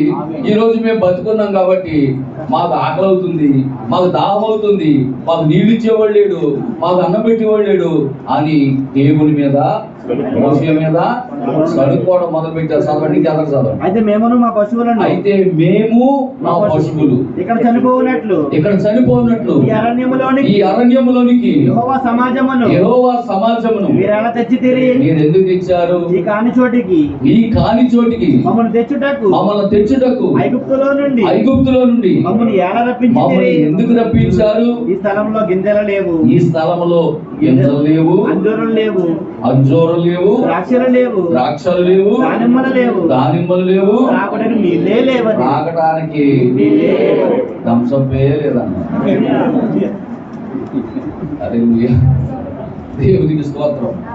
ఇప్పుడు నేను పొద్దున్న వెళ్ళిన తర్వాత మనకి అలాగే ఉంటుంది. అక్కడ మొక్కజొన్న పొత్తు లేవు, పిజ్జాలు లేవు, అంటే బర్గర్ లేవు, బిర్యానీ లేవు. ఏందయ్య గారు ఎట్లాంటి దేశానికి తీసుకొచ్చారో. హల్లెలూయా అమ్మా. బిర్యానీ పాయింట్ లేవు, సెల్ ఫోన్ పాయింట్ లేవు, హల్లెలూయా, డిమార్ట్ లేవు. ఏందయ్య గారు ఎట్లాంటి ప్రదేశాన్ని తీసుకొచ్చారో. ఏమమ్మా నాకు తెలియదు ఎలా ఉంటుంది. పిల్లలు గమనించండి, అసలు అలా అలా అలా సనుకుని పని అది ఏ సందర్భం? అది ఏ సందర్భం మీకు అర్థం కావట్లేదా? ఏ సందర్భం అది? మిరియాం చచ్చిపోయి అప్పుడే 2 రోజులు కూడా అవ్వలేదు. మోషే యొక్క అక్క చనిపోయి 2-3 రోజులు కూడా అవ్వలా. అలా బాధ పెట్టారు, ఇలా వచ్చారు. చదవండి మళ్ళీ మీకు అర్థమవుతుంది. అంటే మొదటి నెల యందు ఇశ్రాయేలు సర్వ సమాజము జీను అరణ్యమునకు రాగా ప్రజలు కాదేశులో దిగారు. అక్కడ మిరియాము చనిపోయి బాధ పెట్టబడింది. ఆ సమాజంలో నీళ్లు లేకపోయినా అప్పుడే బాధ పెట్టారు. అంతా మిరియాము చనిపోయింది, బాధ పెట్టారు, ఇంటికి వచ్చారు. అప్పుడే జనులు అప్పుడే వచ్చేసి ఏమంటున్నారు? అయ్యా ఎందుకయ్యా మమ్మల్ని ఎక్కడ తీసుకొచ్చావు? అదిగో ఆ రోజు మా సహోదరులు అక్కడ చచ్చిపోయినప్పుడు వాళ్ళతో పాటు మేము కూడా చచ్చిపోతే ఎంతో బాగుంది కదా. ఏంటి మాకు ఏం లేవు, ఎంత లేవంట, ద్రాక్షలు లేవంట, అంజూరం లేవంట, దానిమ్మలు లేవంట, తాగడానికి లేవని. అసలు అడిగే సందర్భమేనా అది? ఒక ప్రక్క తన సొంత అక్క చనిపోయి పాతి పెట్టి ఇంటికి వస్తే ఈ సర్వ సమాజం ఏం చేయాలి? అదే మోషే అన్నకి వాళ్ళ బాగా ఇబ్బందులు ఉన్నారా? మోషే అన్న మరి అలా ఇబ్బందులు ఉన్నారు. వాళ్ళకు మనం ఏదైనా సాయం చేయాలి, ఏమన్నా వాళ్ళకి తీసుకెళ్ళాలి, ఏమన్నా వాళ్ళకి సహాయం చేయాలి, మరి ఏదైనా తెద్దామని చెప్పి వాళ్ళు అటు ఇటు పరిగెత్తి వాళ్ళు ఏదైనా తీసుకొచ్చి మోషేకి ఇవ్వవలసింది పోయి వాళ్ళు ఏం చేస్తున్నారంటే మోషే మీద సణుకుంటున్నారు లేదా? హల్లెలూయా. అసలు అది సందర్భం కాదు. అసలు నిరాశలో ఉండవలసింది ఎవరు? మోషే. నిస్పృహలో ఉండవలసింది ఎవరు? మోషే. కానీ వీళ్ళకేంటి బాగానే ఉన్నారు కదా, బంగారులాగా. అంటే పొద్దున మధ్యాహ్నం సాయంత్రం 3 పూటలు ముప్పొద్దులా పడ్డ మన్నా శుభ్రంగా తింటున్నారు కదా. రావట్లేదా? మన్నా పడుతుందా లేదా? మన్నా ఉదయము సాయంత్రం 2 పూట్ల మన్నా వస్తుంది. దాచుకున్నాడు, సాయంత్రం దాకా తింటున్నాడు, కడుపు నిండా తింటున్నాడు. తింటా ఉండి కూడా అవి తింటానే ఉంటున్నారు, కడుపు నిండుతూనే ఉంటుంది. మళ్ళీ గింజలు లేవంట, ద్రాక్షలు లేవంట, అంజూరు లేదంట, దానిమ్మలు లేవంట. హల్లెలూయా, దేవునికి స్తోత్రం. ఈ అవసరం అంటారు వాళ్ళకి. కానీ ఇక్కడ దేవుని యొక్క సేవకుని మీద, దేవుని మీద వాళ్ళు ఏం చేస్తున్నారు? సణుకుంటున్నారు. చదవండి. అప్పుడు మోషే అహరోనులు సమాజం ఎదుట నుండి ప్రత్యక్షపు గుడారం యొక్క ద్వారంలోనికి వెళ్ళి సాగిల పడగా యెహోవా మహిమ వారికి కనబడింది. అంతటా యెహోవా మోషేకు ఇలాగ సెలవిచ్చాను, నీవు నీ కర్రను తీసుకొని నీవు నీ సహోదరుడైన అహరోను ఈ సమాజమును పోగు చేసి వారి కన్నుల ఎదుట ఆ బండతో మాట్లాడు, అది నీకు నీళ్ళు ఇస్తుంది. వీళ్ళు అన్ని అడిగారు, గింజలు అడిగారు, ద్రాక్షలు అడిగారు, అంజూరు పాటలు అడిగారు, ఇవన్నీ అడిగారు. ఇవన్నీ ఒక లేకపోయినా పర్లేదు, మాకు నీళ్లు ఉన్నా, కనీసం నీళ్లు తాగడానికి కనీసం నీళ్ళైనా లేవన్నప్పుడు దేవుడు ఏం చేస్తాడంటే మోషే అహరోనులు పిలిచి, ఇదిగోండి కర్రట్టుకెళ్ళి ఆ బండతో మాట్లాడు, అది నీళ్ళనిస్తారు అని చెప్తే అప్పుడు మోషే చేశాడు. చూడండి, నీవు వారి కొరకు నీళ్లను బండలో నుండి రప్పించి సమాజమునకు వారి పశువులకు త్రాగుటికిమ్ము యెహోవా అతనికి ఆజ్ఞాపించినట్టు మోషే ఆయన సన్నిధి నుండి ఆ కర్రను తీసుకొని పోయాను. తర్వాత మోషే అహరోనులు ఆ బండ ఎదుట సమాజమును పోగు చేసి అతడు వారితో ద్రోహులారా వినుడి, మేము ఈ బండలో నుండి మీ కొరకు నీళ్లు రప్పించాలా అనేను. అప్పుడు మోషే తన చెయ్యి ఎత్తి రెండు మార్లు తన కర్రతో ఆ బండను కొట్టగా నీళ్లు సమృద్ధిగా ప్రవహించాయి. దేవునికి మహిమ కలుగునుగా. వింటున్నారా? యాక్చువల్ గా దేవుడు చెప్పింది వేరు. దేవుడు ఆ బండతో మాట్లాడమన్నాడు. బండ, నా ప్రజలైనటువంటి ఇశ్రాయేలులకు నువ్వు నీళ్ళివ్వు అని పలికితే ఆ బండలో నుంచి నీళ్లు రావాలి. ఆమె కానీ ఇక్కడ చేసిన పని ఏంటంటే ఆయన రెండు తప్పులు చేశాడు. మోషే రెండు తప్పులు చేశాడు. ఒకటి, దేవుని కుమారులైనటువంటి ఇశ్రాయేలు ప్రజలను ద్రోహులారా అని తిట్టాడు. రెండవది, మాట్లాడమని బండతో చెప్తే, బండతో మాట్లాడమని దేవుడు చెప్తే బండను రెండు మార్లు కర్రతో కూర్చాడు. ఆమె మీకు ఒక విషయం చెప్తున్నాను. ప్రవక్త ఒక మాట చెప్పాడు. యాక్చువల్ గా ఆ దేశంలో ఉన్నటువంటి బండల్లో నుంచి సహజముగానే ఏమొస్తాయంట? నీళ్ళు వస్తాయి. మొన్న కూడా మేము గుహలోకి వెళ్ళాం. అదేంటది, బొర్రా గుహలని మరి అరకు దగ్గర ఉన్నాయి. ఆ బొర్రా గుహల్లోకి వెళితే అక్కడ నీళ్లు వస్తున్నాయి. ఆ కొండల్లో నుంచి, ఆ రాళ్ళలో నుంచి నీళ్లు పడతా ఉన్నాయి. యాక్చువల్గా సర్వసాధారణంగా కొండల్లో నుంచి నీళ్లు వస్తాయి, బండల్లో నుంచి నీళ్ళు వస్తాయి. హల్లెలూయా. ఇప్పుడు నీళ్లు కావాలంటే వాళ్ళు వెళ్ళి శుద్ధించుకుని ఆ బండను 2 సార్లు గట్టిగా కొడితే ఆ బండ పగిలి ఏమవుతుంది? అందులోంచి నీళ్ళు వస్తాయి. హల్లెలూయా. మరి నిన్న కూడా ఒక యూట్యూబ్లో చూశాను. ఆ అడవిలోకి వెళ్ళినప్పుడు వాళ్ళకి నీళ్లు దొరకకపోతే ఒక చెట్టు ఉంది అక్కడ. ఆ చెట్టు కొమ్మని కత్తించుకుని ఇలా కొడితే ఆ కొమ్మలోంచి నీళ్ళు వచ్చినాయి. కొమ్మలోంచి ఏమొచ్చినాయి? నీళ్ళు వచ్చినాయి. అది నీళ్ళిచ్చే చెట్టు అంట. ఆ చెట్టు నీళ్ళిచ్చే చెట్టు అంట. ఆ అడవిలో నీళ్లు దొరకకపోతే వాళ్ళు చేసే పని ఏంటంటే ఆ కొమ్మని ఏం చేస్తారంటే కత్తించి ఇలా నరిగితే దాని అమ్మట నీళ్లు దారగా పొలవేసినట్టు వస్తుందండి.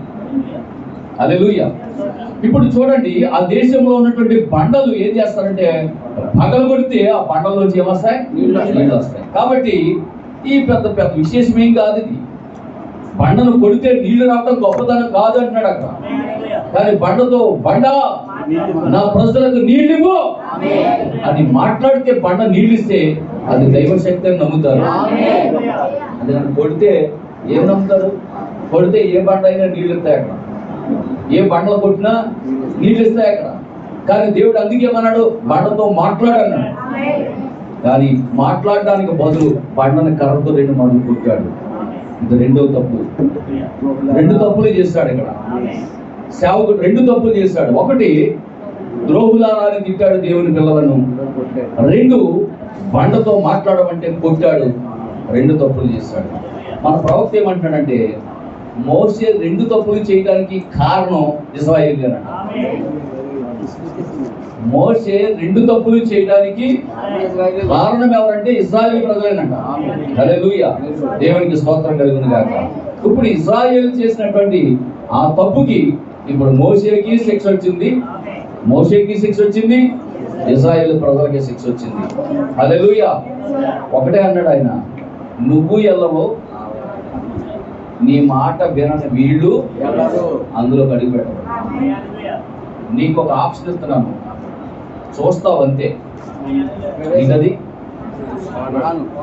కనాను పాలు తేళ్లు ప్రవహించే దేశాన్ని నీవు కన్నులారా చూస్తావు తప్ప నువ్వు అక్కడ అడుగు పెట్టవని. నా ప్రియమైన దేవుని బిడ్డలారా, ఈరోజు మన ప్రవక్త అదే అంటున్నాడు. మనం ఎంత దగ్గరకు వచ్చేసామో తెలుసా? కాదేశు బర్నేయ ఒక పరీక్ష సమయంలోకి వచ్చేసాం. మనము పరలోకానికి వెళ్ళడానికి చాలా దగ్గరలోకి వచ్చేసాం అంటున్నాడు ప్రవక్త. కాదేశు బర్నేయ దగ్గర పరీక్షలో ఉన్నట్లుగా ఈ రోజు మనం కూడా పరీక్షలోకి వచ్చేసామన్నా. హల్లెలూయా, దేవునికి మహిమ కలుగును గాక. ఎంతమంది ఇప్పుడు పరలోకం చేరుకుంటారో, ఎంతమంది ఎత్తబడతారో అనే పరీక్షలోకి వచ్చేసాం. ఇప్పుడు మనం పరీక్ష సమయంలోకి వచ్చాం. హల్లెలూయా, దేవునికి మహిమ కలుగును గాక. 11 వరకు చదివేది. అప్పుడు మోషే యెహోవా మోషే అహరోనులతో మీరు ఇశ్రాయేలు కన్నుల ఎదుట నా పరిశుద్ధతను సన్మానించినట్లు నన్ను నమ్ముకొనకపోతిరి గనుక ఈ సమాజమును నేను వారికి ఇచ్చిన దేశంలోనికి మీరు తోడుకొని పోరని చెప్పాను. ఆమేన్. చూసారా పిల్లరా, ఎంత భయంకరమైన పరిస్థితి ఏర్పడిపోయిందో. అక్కడ జరిగినటువంటి చిన్న 2 పొరపాట్లు. ఒకటి, వాళ్ళు చేసింది తప్పే. ఎవరు? ఇశ్రాయేలు ప్రజలు చేసింది తప్పే. ఏంటది? మోషే యొక్క అక్క చనిపోయి పాతి పెట్టబడి ఇంటికి వచ్చిన పరిస్థితుల్లో అంత దుఃఖంలో ఉన్నటువంటి మోషే కుటుంబాన్ని ఇశ్రాయేలు ప్రజలు ఓదార్చడానికి బదులు వాళ్ళు సణుక్కొని, మాకు గింజలు లేవు, అంజూరాలు లేవు, ద్రాక్షాలు లేవు, దానిమ్మలు లేవు, వెళ్ళి చచ్చిపోయి మా ఆడబాధ పడుతుంటే ఆ సమయంలో తిండి కోసం పెడతావను.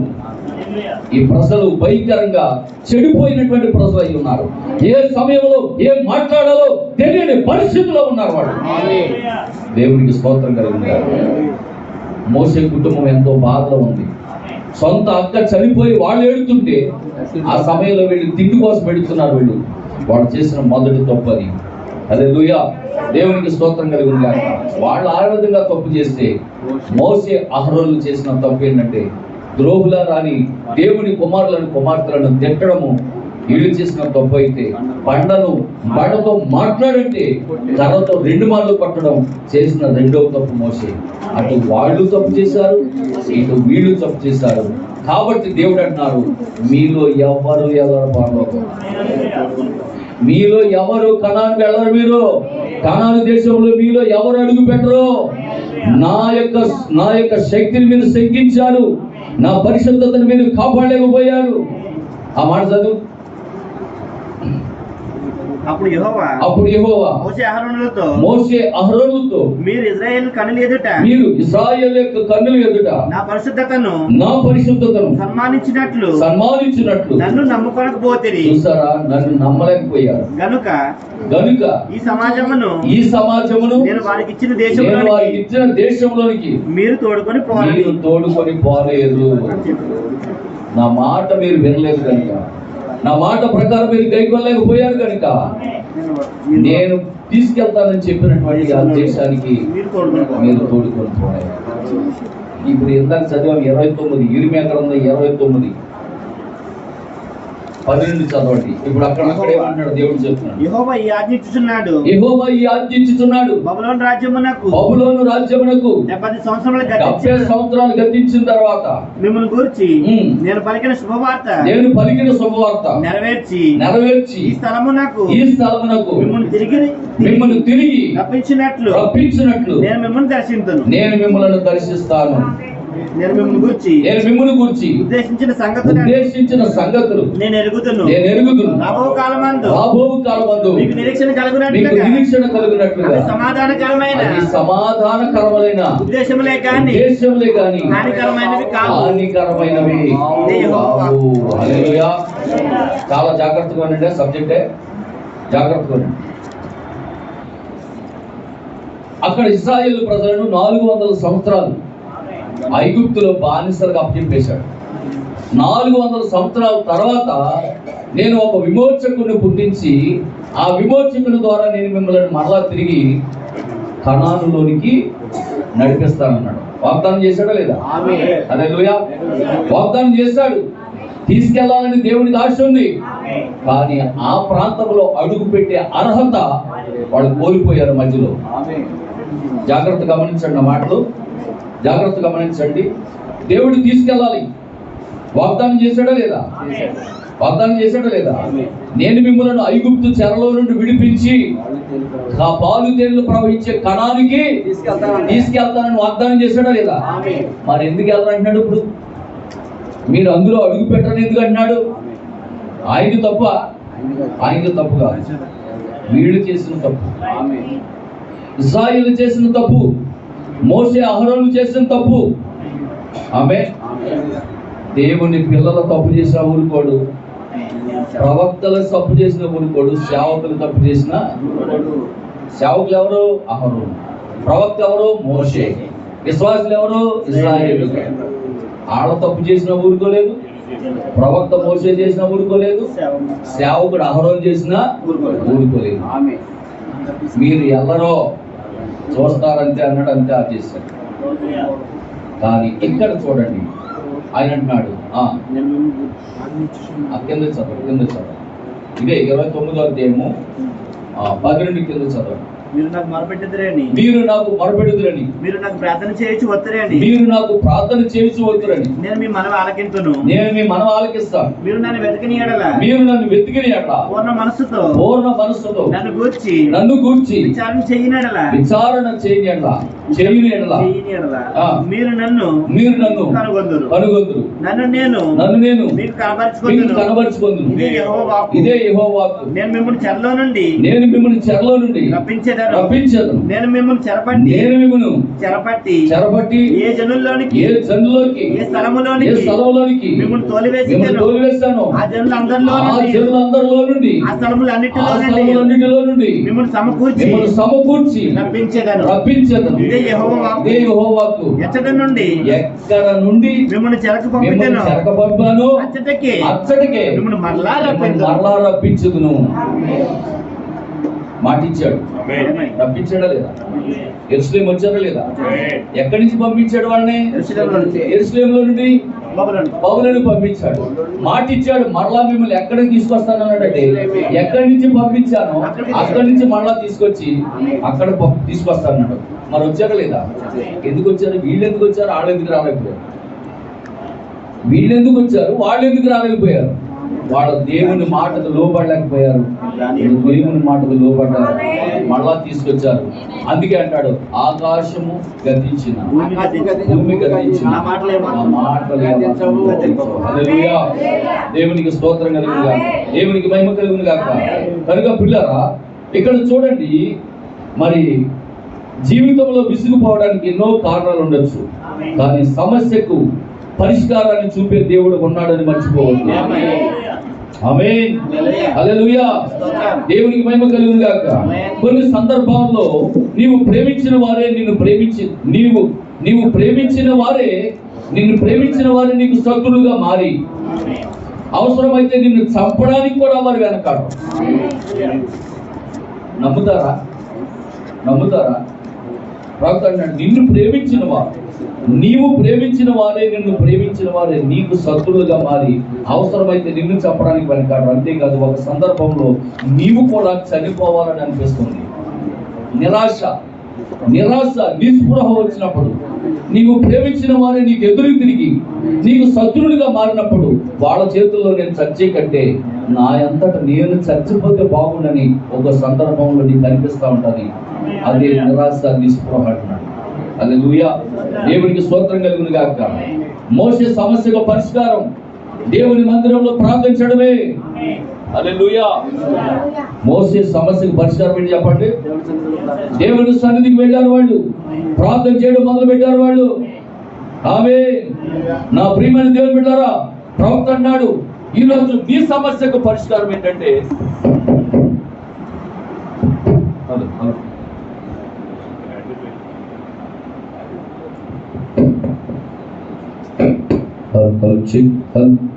Praise the lord. Hallelujah. Hello check వింటున్నారు పిల్లరా? ఈరోజు ప్రతి సమస్యకు పరిష్కారం ఏంటంటే ప్రార్థన. మోసేకి సమస్య వచ్చింది, ఎవరితో చెప్పుకుంటాడు? అక్క చనిపోయింది,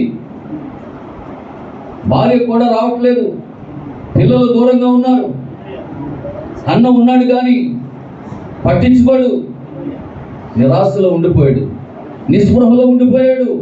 అతనికి ఉన్నది ఒకే ఒక ఆధారు, ఆయన నమ్ముకున్న దేవుడే ఆధారం అయి ఉన్నాడు. కాబట్టి మందిరంలోకి వెళ్ళిపోయి ప్రభువుకు ప్రార్థన చేయడం మొదలు పెట్టారు. నా ప్రియమైన దేవుని పిల్లారా, నేను జీవితంలో నీకు వచ్చిన సమస్యను బట్టి నిన్ను పట్టించుకోవట్లేదని నువ్వు నిరాశలకు వెళ్ళిపోవద్దు, నువ్వు నిస్పృహలకు వెళ్ళిపోవద్దు. నాన్న వారి నీకు దూరం అయినా సరే, నీ బంధువులు నిన్ను పట్టించుకోకపోయినా, నీ భర్త నిన్ను పట్టించుకోకపోయినా, నీ బిడ్డలు నిన్ను పట్టించుకోకపోయినా నువ్వు నిరాశలకు వెళ్ళొద్దు, నిస్పృహలకు వెళ్ళొద్దు. నీకు దేవుని సన్నిధి ఉన్నదే, నువ్వు ప్రార్థన చేయడం మొదలు పెట్టు, దేవుడు నీకు సహాయం చేస్తాడు. అంటున్నాడు, ఈ సమస్యకు పరిష్కారం ప్రార్థన. ఈ సమస్యకు పరిష్కారం ప్రార్థన. వాళ్ళు అడుగుతున్నారు, ఏం చేయాలో దిక్కు తోచలేదు మోషేకి. వెంటనే వెళ్ళాడు, మోకరించాడు, ప్రార్థన చేశాడు, దేవుడు జవాబు ఇచ్చాడు. హల్లెలూయా. కాబట్టి కొంతమందికి ప్రార్థన చేయడం మరి చేయబుద్ధి కాదండి, కొంతమంది వాక్యం వినడం వినబుద్ధి కాదండి. దేవుని సమాజంలో మోసే చేసిన ఆ పెద్ద తప్పు ఏంటంటే బండతో మాట్లాడమంటే బండను కొట్టడం ఆయన చేసిన తప్పు. ఫలితం కనాన్లో ప్రవేశించలేకపోయారు. కన్నులారా చూడగలిగారు కానీ కనాన్లో ప్రవేశించలేకపోయారు. మోసే మిక్కిలి సాత్వికుడండి, మిక్కిలి సాత్వికుడండి. హల్లెలూయా. మోసే ఓడిపోతే ఈరోజు మన పరిస్థితి ఏం చెప్పండి? మోసే సహనం కోల్పోయాడు. హల్లెలూయా. దేవుడికి స్తోత్రం కలుగును గాక. మోసే యొక్క కోపం అంట కట్టలు తెచ్చుకుని వచ్చిందంట. ఆమేన్. హల్లెలూయా.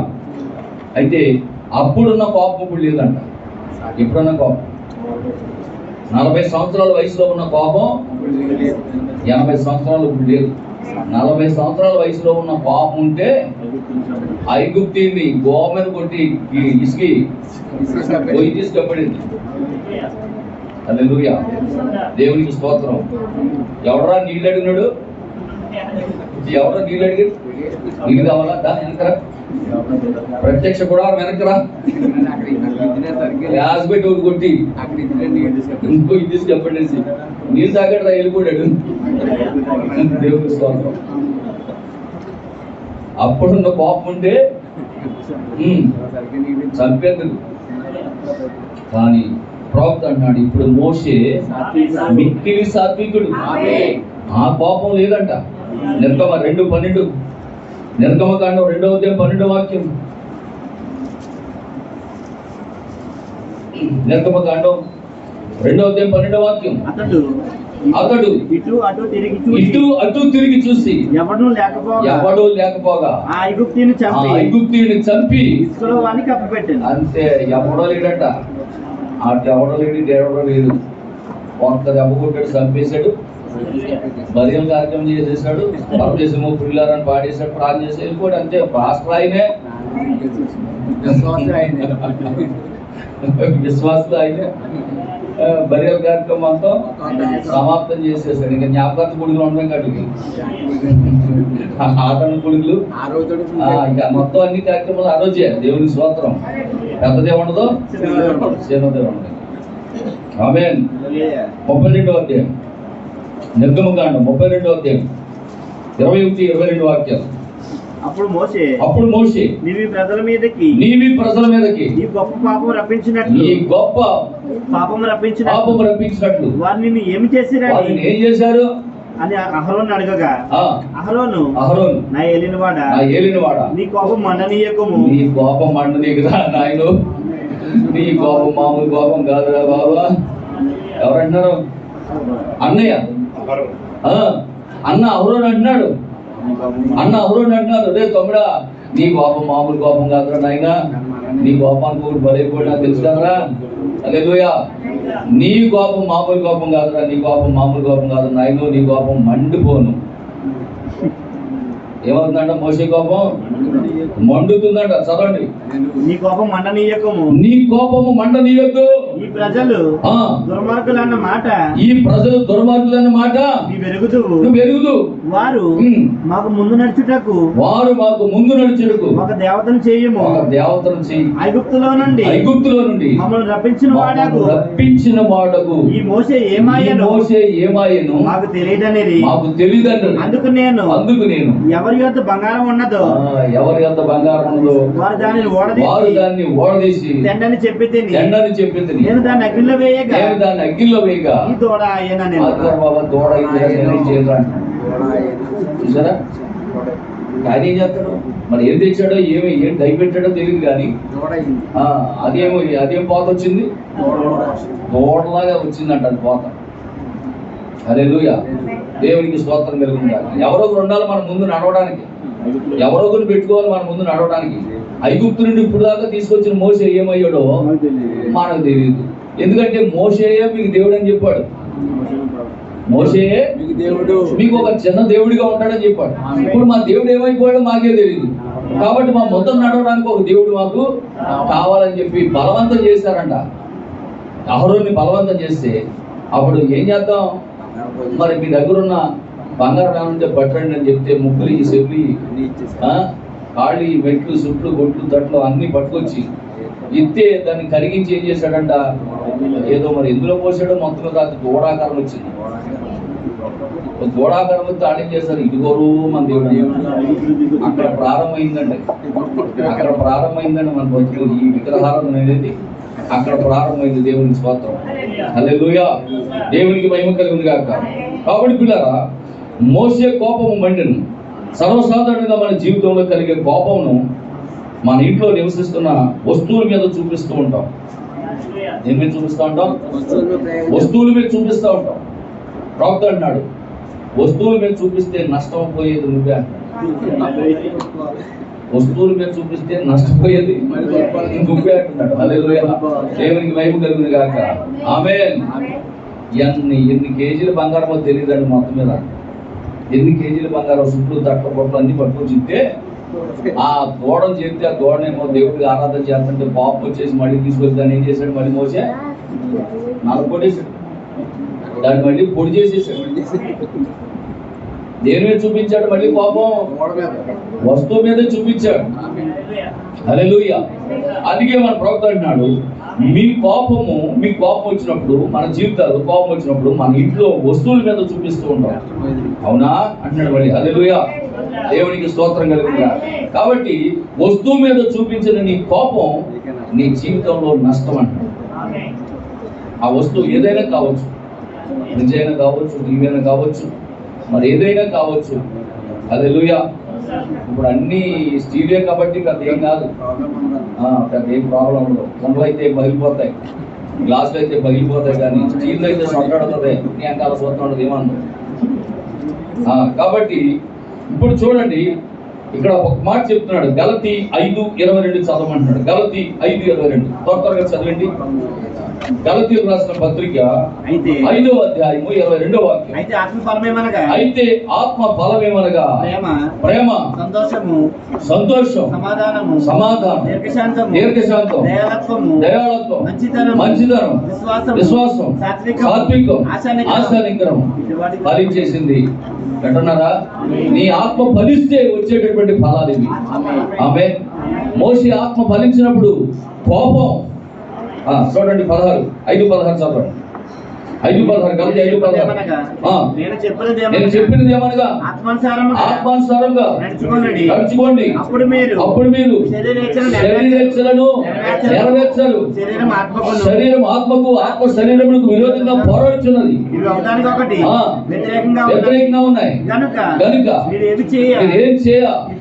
నిశ్చయింతురో వాటిని చేయకుండా ఉంటారు. ఆత్మచేత నడిపింపబడిన యెడల ధర్మశాస్త్రమునకు లోనైన వారు కాదు. శరీర కార్యములు స్పష్టంగా ఉన్నాయి. అవేవంటే జారత్వం, అపవిత్రత, కామతత్వము, విగ్రహారాధన, అభిచారము, ద్వేషము, కలహము, మత్సరము, క్రోధము, కక్షలు, భేదములు, విమతములు, అసూయలు, మద్దతులు, ఆత్మ ఫలించకపోతే ఈ ఉంటాయి మనిషిలో. మీ ఆత్మ ఫలిస్తే ఆత్మ ఫలాలు వేరుగా ఉంటాయి. ఆత్మ ఫలించకపోతే శరీర కార్యాలు వేరుగా ఉంటాయి, స్పష్టంగా ఉంటాయి.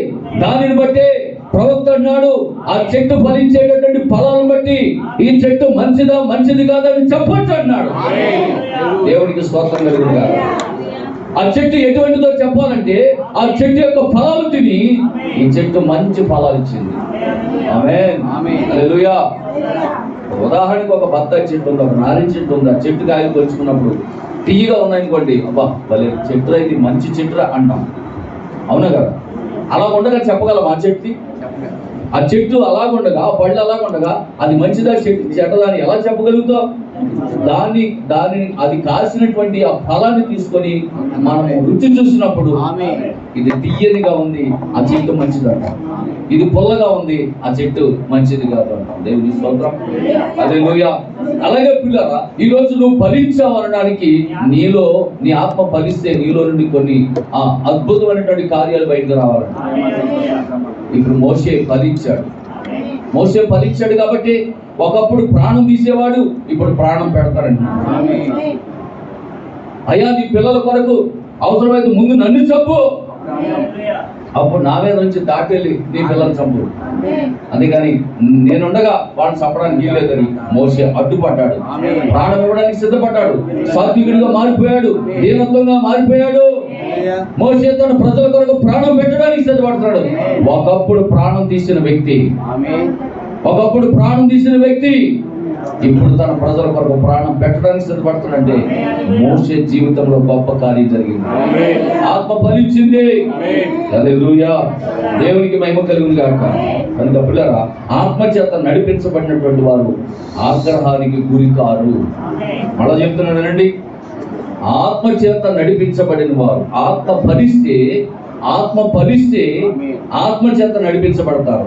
ఆత్మ చేత నడిపించబడితే ఆగ్రహానికి గురి కారు. హల్లెలూయా. మోషే ఆత్మ నియమంలో కొనసాగినంత కాలం ఇశ్రాయేలు కొరకు ప్రార్థన చేశాడు. ఆత్మ నియమాన్ని తప్పినప్పుడు ద్రోహులారాన్ని తిట్టాడు. ఎందుకు మోషే ఆ స్థితిలోనికి వచ్చేసాడు? దానికి కారణం ఉంది. ఇశ్రాయేలు ప్రజల కొరకు తన జీవితాన్ని త్యాగం చేసి తన కుటుంబాన్ని విడిచిపెట్టి వారి పక్షంగా నిలబడితే వారు మోషేకి వ్యతిరేకంగా మాట్లాడారు. సంఖ్యాకాండం 20వ అధ్యాయం 2వ వాక్యం త్వరగా చదవండి, ముగించి ప్రార్థన చేస్తాను. సంఖ్యాకాండము 20వ అధ్యాయము 2వ వాక్యం. ఆ సమాజమునకు నీళ్లు లేకపోయినందున వారు మోషే అహరోనులకు విరోధముగా పోగయ్యారు. ఏం లేదంటే వాళ్ళకి నీళ్లు, కేవలం నీళ్లు కాడ వచ్చేసిందండి గొడవ. ఆమేన్. హల్లెలూయా. నీళ్లు కాడే ఎంత గొడవ వస్తే ఇంకా ఆహారం కాడే ఎంత గొడవ వస్తుంది. కనుక నా ప్రియమైనటువంటి దేవుని బిడ్డలారా, కేవలం నీళ్లు లేకపోయినందున మోషే అహరోనులకు విరోధంగా పోయారు. ఆమె ఇశ్రాయేలీలను మోషే తన సొంత కుటుంబంగా చూసుకున్నాడండి. ఇశ్రాయేలీలను ఎలా చూశాడు మోషే? తన సొంత కుటుంబంగా చూసుకున్నాడు. వాళ్ళ కొరకు తన యొక్క జీవితాన్ని దారపోసాడు. ఐగుప్తు ధనాన్ని విడిచిపెట్టుకున్నాడు, అధికారాన్ని విడిచిపెట్టుకున్నాడు, కుటుంబాన్ని విడిచిపెట్టుకున్నాడు, సొంత జీవితాన్ని, లగ్జరీ జీవితాన్ని విడిచిపెట్టుకున్నాడు. మోషే ఇశ్రాయేలు ప్రజల కొరకు తన జీవితాన్ని త్యాగం చేసి వస్తే ఆప్టల గుక్కడి నీళ్లు కోసం మోషేని తిరస్కరించారు వాడు. హల్లెలూయా, దేవునికి స్తోత్రం కలుగును గాక. కనుక మరి నిజంగా చూడండి పిల్లరా, మోషేకి జీవితం మీద విరక్తి పుట్టేసింది. సొంత అక్క చనిపోయి కొన్ని రోజులు కూడా కాలేదు, ప్రజలు వచ్చి తన వాదార్చాలని ఎదురు చూస్తున్నాడు మోషే. మోషే దేని కొరకు ఎదురు చూస్తున్నాడు? వాదార్పు కొరకు, ఆదరణ కొరకు. అయ్యో, ఎంతమంది, ఇన్ని లక్షల మంది ఉన్నారు నా ప్రజలు, మా అక్క చనిపోయింది, ఎవరైనా వచ్చి అన్నయ్య ఎలా ఉన్నావు అన్నయ్య, మోషే అన్నయ్య దిగులు పడకో, బాధపడకో, పోయిన వాళ్ళు తిరిగి వస్తారా, మనం అక్కడికి వెళ్ళవలసిన వాళ్ళు అని ఎవరైనా వచ్చి ఆదరిస్తారేమో అని మోషే అన్న ఇంటికాడికి వచ్చి ఎదురు చూస్తున్నాడంట. కానీ వచ్చి వాళ్ళు ఏం చెప్పారంటే, ఏంటి అలా కూర్చున్నావేంటి, మమ్మల్ని ఎందుకు తీసుకొచ్చావు ఇక్కడికి, మమ్మల్ని చంపడానికి తీసుకొచ్చావా, అక్కడ చచ్చిపోతే బాగుండు కదా, మా వాళ్ళు చచ్చిపోరు చూడమన్నా, మా వాళ్ళు చచ్చిపోరు, అప్పుడు చచ్చిపోయినా బాగుండు, మేము ఇప్పుడు మాకు ఏమి లేవు. గింజలంట, మరి ఏం గింజలో తెలియదు కానీ మొత్తం గింజలు లేవు, ద్రాక్ష పళ్ళు లేవు, అంజూర పళ్ళు లేవు, దానిమ్మ గింజలు లేవు, తాగడానికి కనీసం నీళ్లు లేవు. అసలు అడిగే సమయమేనా అది? కానీ ప్రియమైన దేవుని బిడ్డలారా,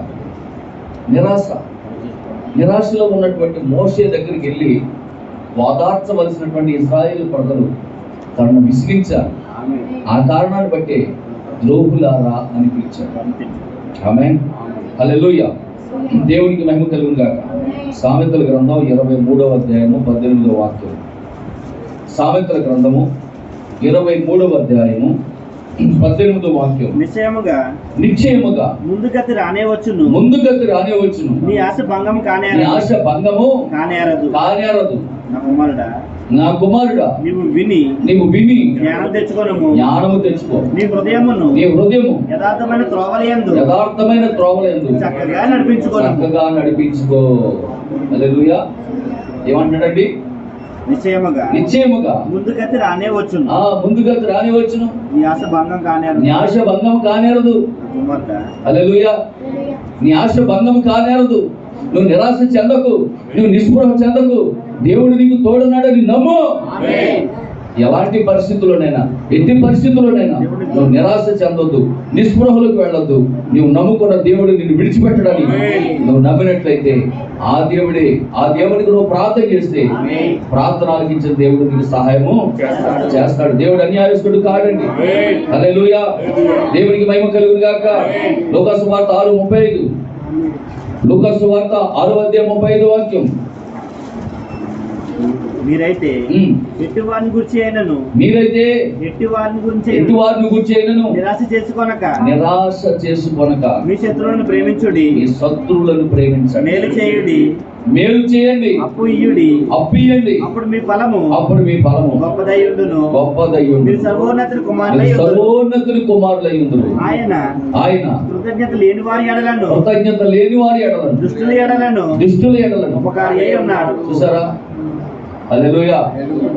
యాక్చువల్గా మోషే ఏమన్నానంటే, ఒరే అసలు ఏంటిరా, ఏం పరిస్థితిరా, ఏ స్థితిలో ఉన్నానరా, మా అక్క చనిపోయి నేను ఎంతో బాధలో ఉంటే, ఇంత కష్టంలో ఉంటే ఇప్పుడు మీకు అవసరం ఏంటిరా, గింజలు అడగటం, ద్రాక్షలు అడగటం, దానిమ్మలు అడగటం, అంజూర పళ్ళు అడగటం, నీళ్ళు అడగటం, ఇది సమయం ఏంటిరా?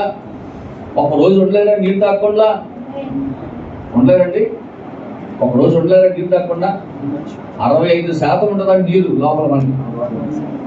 ఉంటుందండి, 65% నీళ్ళు ఉంటాయండి మన లోపల. ఒకరోజు ఉండలేమా? ఉండొచ్చు. కానీ కనీసం అక్కడ సమాధి చేసి వచ్చాడు, కూర్చున్నాడు, ఏడుతున్నాడు, బాధలో ఉన్నాడు, నిరాశలో ఉన్నాడు, నిస్పృహలో ఉన్నాడు. ఓదార్చడానికి బదులు వచ్చి విసిగించేస్తున్నారు మోషే. కానీ ఇక్కడ బైబిల్ ఏం చెప్తుంది? నిరాశలో ఉన్న వారి యొద్దకు వెళ్ళి ఏం చేయాలంట? వాళ్ళు ఓదార్చాలి, వాళ్ళకి సాయం చేయాలి. వాళ్ళకి చదవండి ఆ మాటలు చక్కగా ఉంటాయి.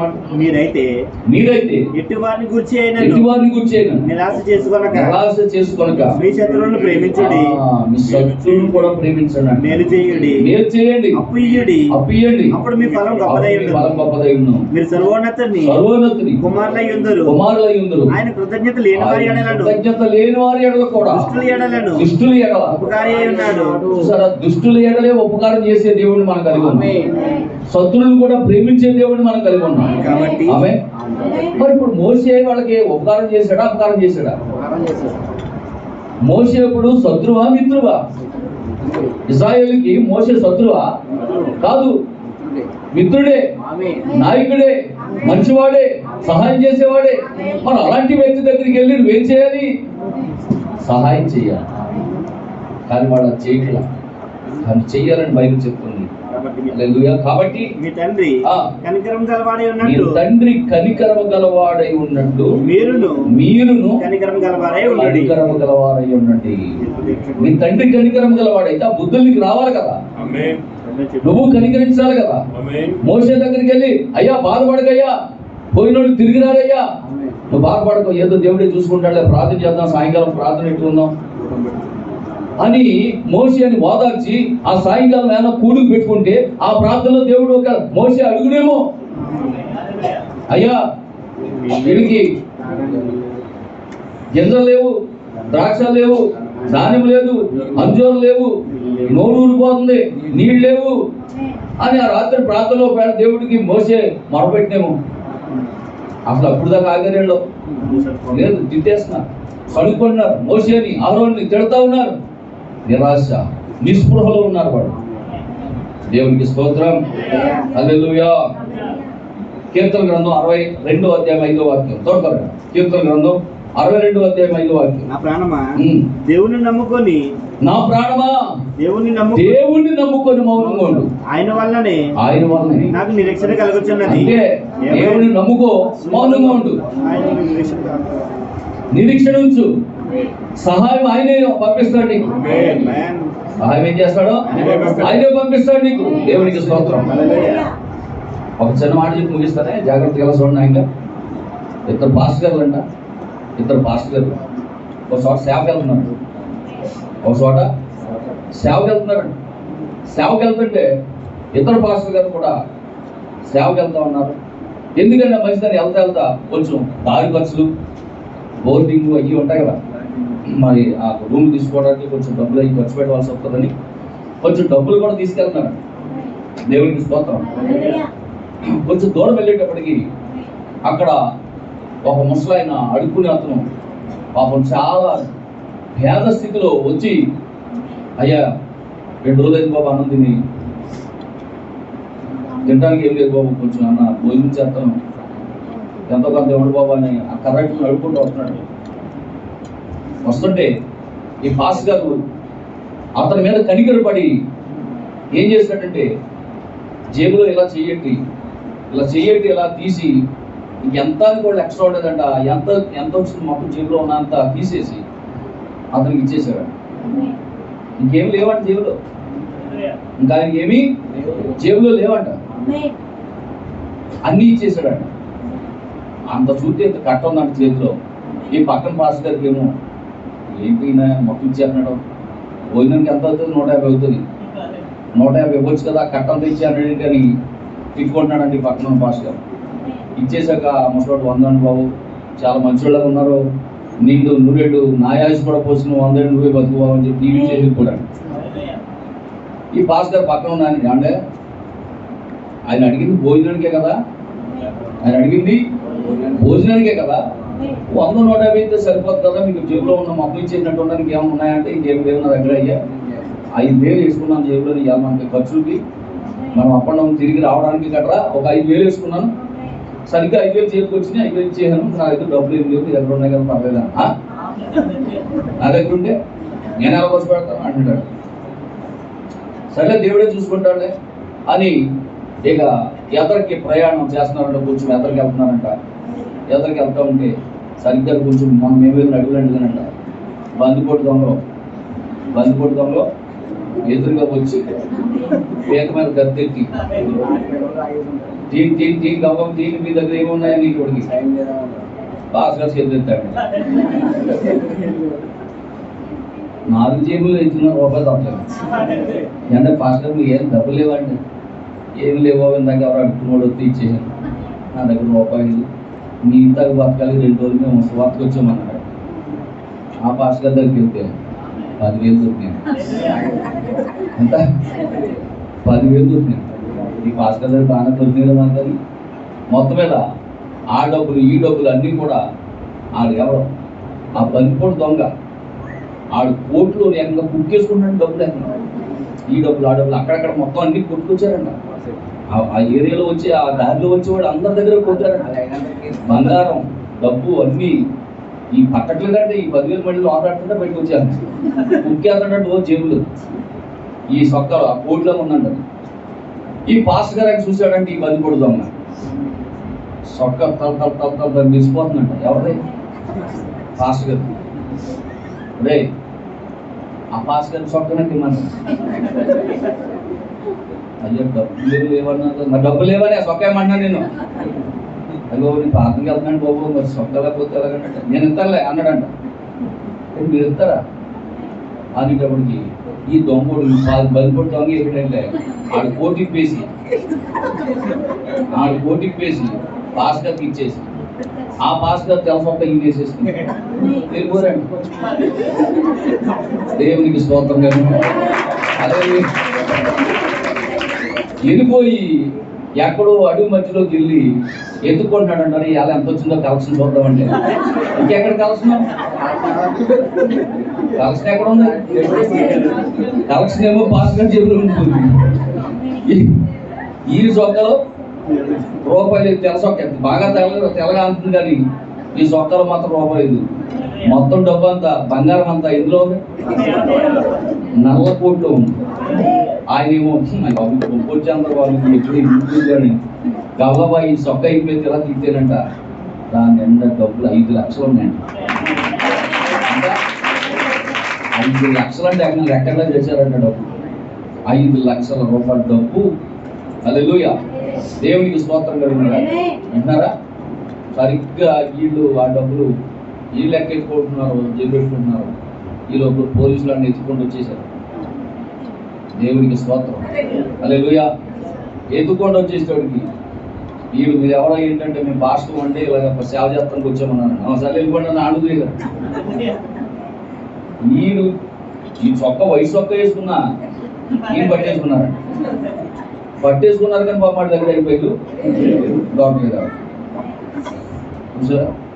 కాబట్టి పిల్లరా మనం ఇక్కడ వాక్యం ఏం చెప్తుందంటే చూడండి అక్కడ నా ప్రాణమా దేవుడిని నమ్ముకొని మౌనంగా ఉండు. ఆయన వల్లనే నాకు నిరీక్షణ కలుగును. చూసారా దేవుడే చూసుకుంటాడు అన్నాడంట. భాస్కర్ ఏమన్నారు?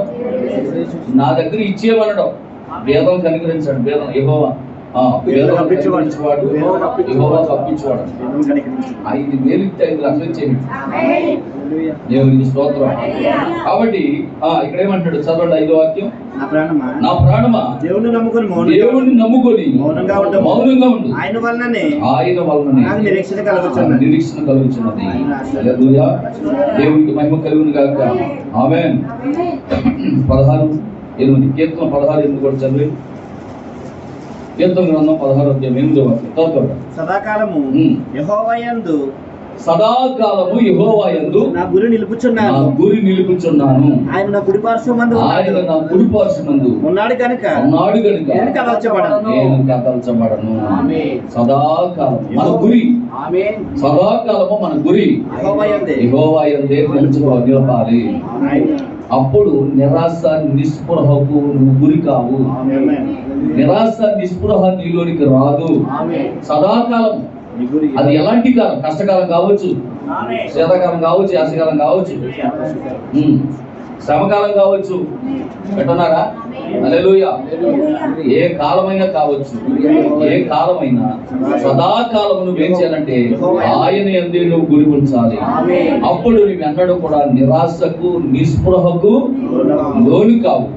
నీ నిరాశకు నిస్పృహకు కారణం ఏంటంటే ప్రవక్త అంటాడు, నీ అవిశ్వాసము నీ అపనమ్మకమే. నీ నిరాశకు నీ నిస్పృహకు కారణం ఏంటంటే నీ అవిశ్వాసము నీ అపనమ్మకమే కారణం అంటాడు. కాబట్టి మనం ఏం చేయాలంటే మనలో ఉన్న అపనమ్మకము అవిశ్వాసమును తొలగిస్తే మనము పూర్తిగా దేవుని మీద ఆనుకుంటే దేవుడే అన్ని విషయాల్లో మనకి సహాయ సహకారాలు అందించి మరలా తిరిగి మనం ఏ దేశం నుండి వచ్చామో ఆ దేశానికి మళ్ళా దేవుడు తీసుకొని వెళ్తానని మాట ఇచ్చాడు దేవుడు. ఆ విషయం మీదే మనం నిరీక్షణ ఉంచి నమ్మకం ఉంచి ఎదురు చూడాలని ప్రభు పేరట మనం చేస్తూ ఈయన మాటలు ముగిస్తా ఉన్నాం. హల్లెలూయా. దేవునికి మహిమ కలుగును గాక. ఆమేన్. అందరూ కూడా లేచి నిలబడదాం. అందరూ కూడా లేచి నిలబడి ఒక పదవి పంపించాను. హల్లెలూయా. సదాకాలము నీతో నేను జీవించెదను యేసయ్యా. సదాకాలము నీతో నేను జీవించెదను యేసయ్యా. యేసయ్యా యేసయ్యా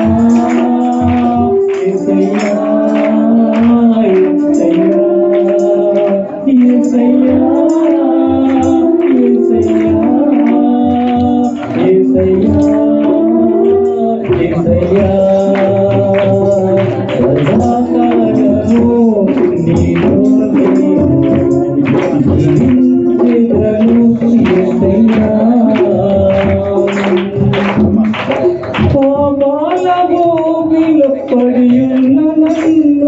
నీ ప్రేమతో నన్ను లేపావయ్యా.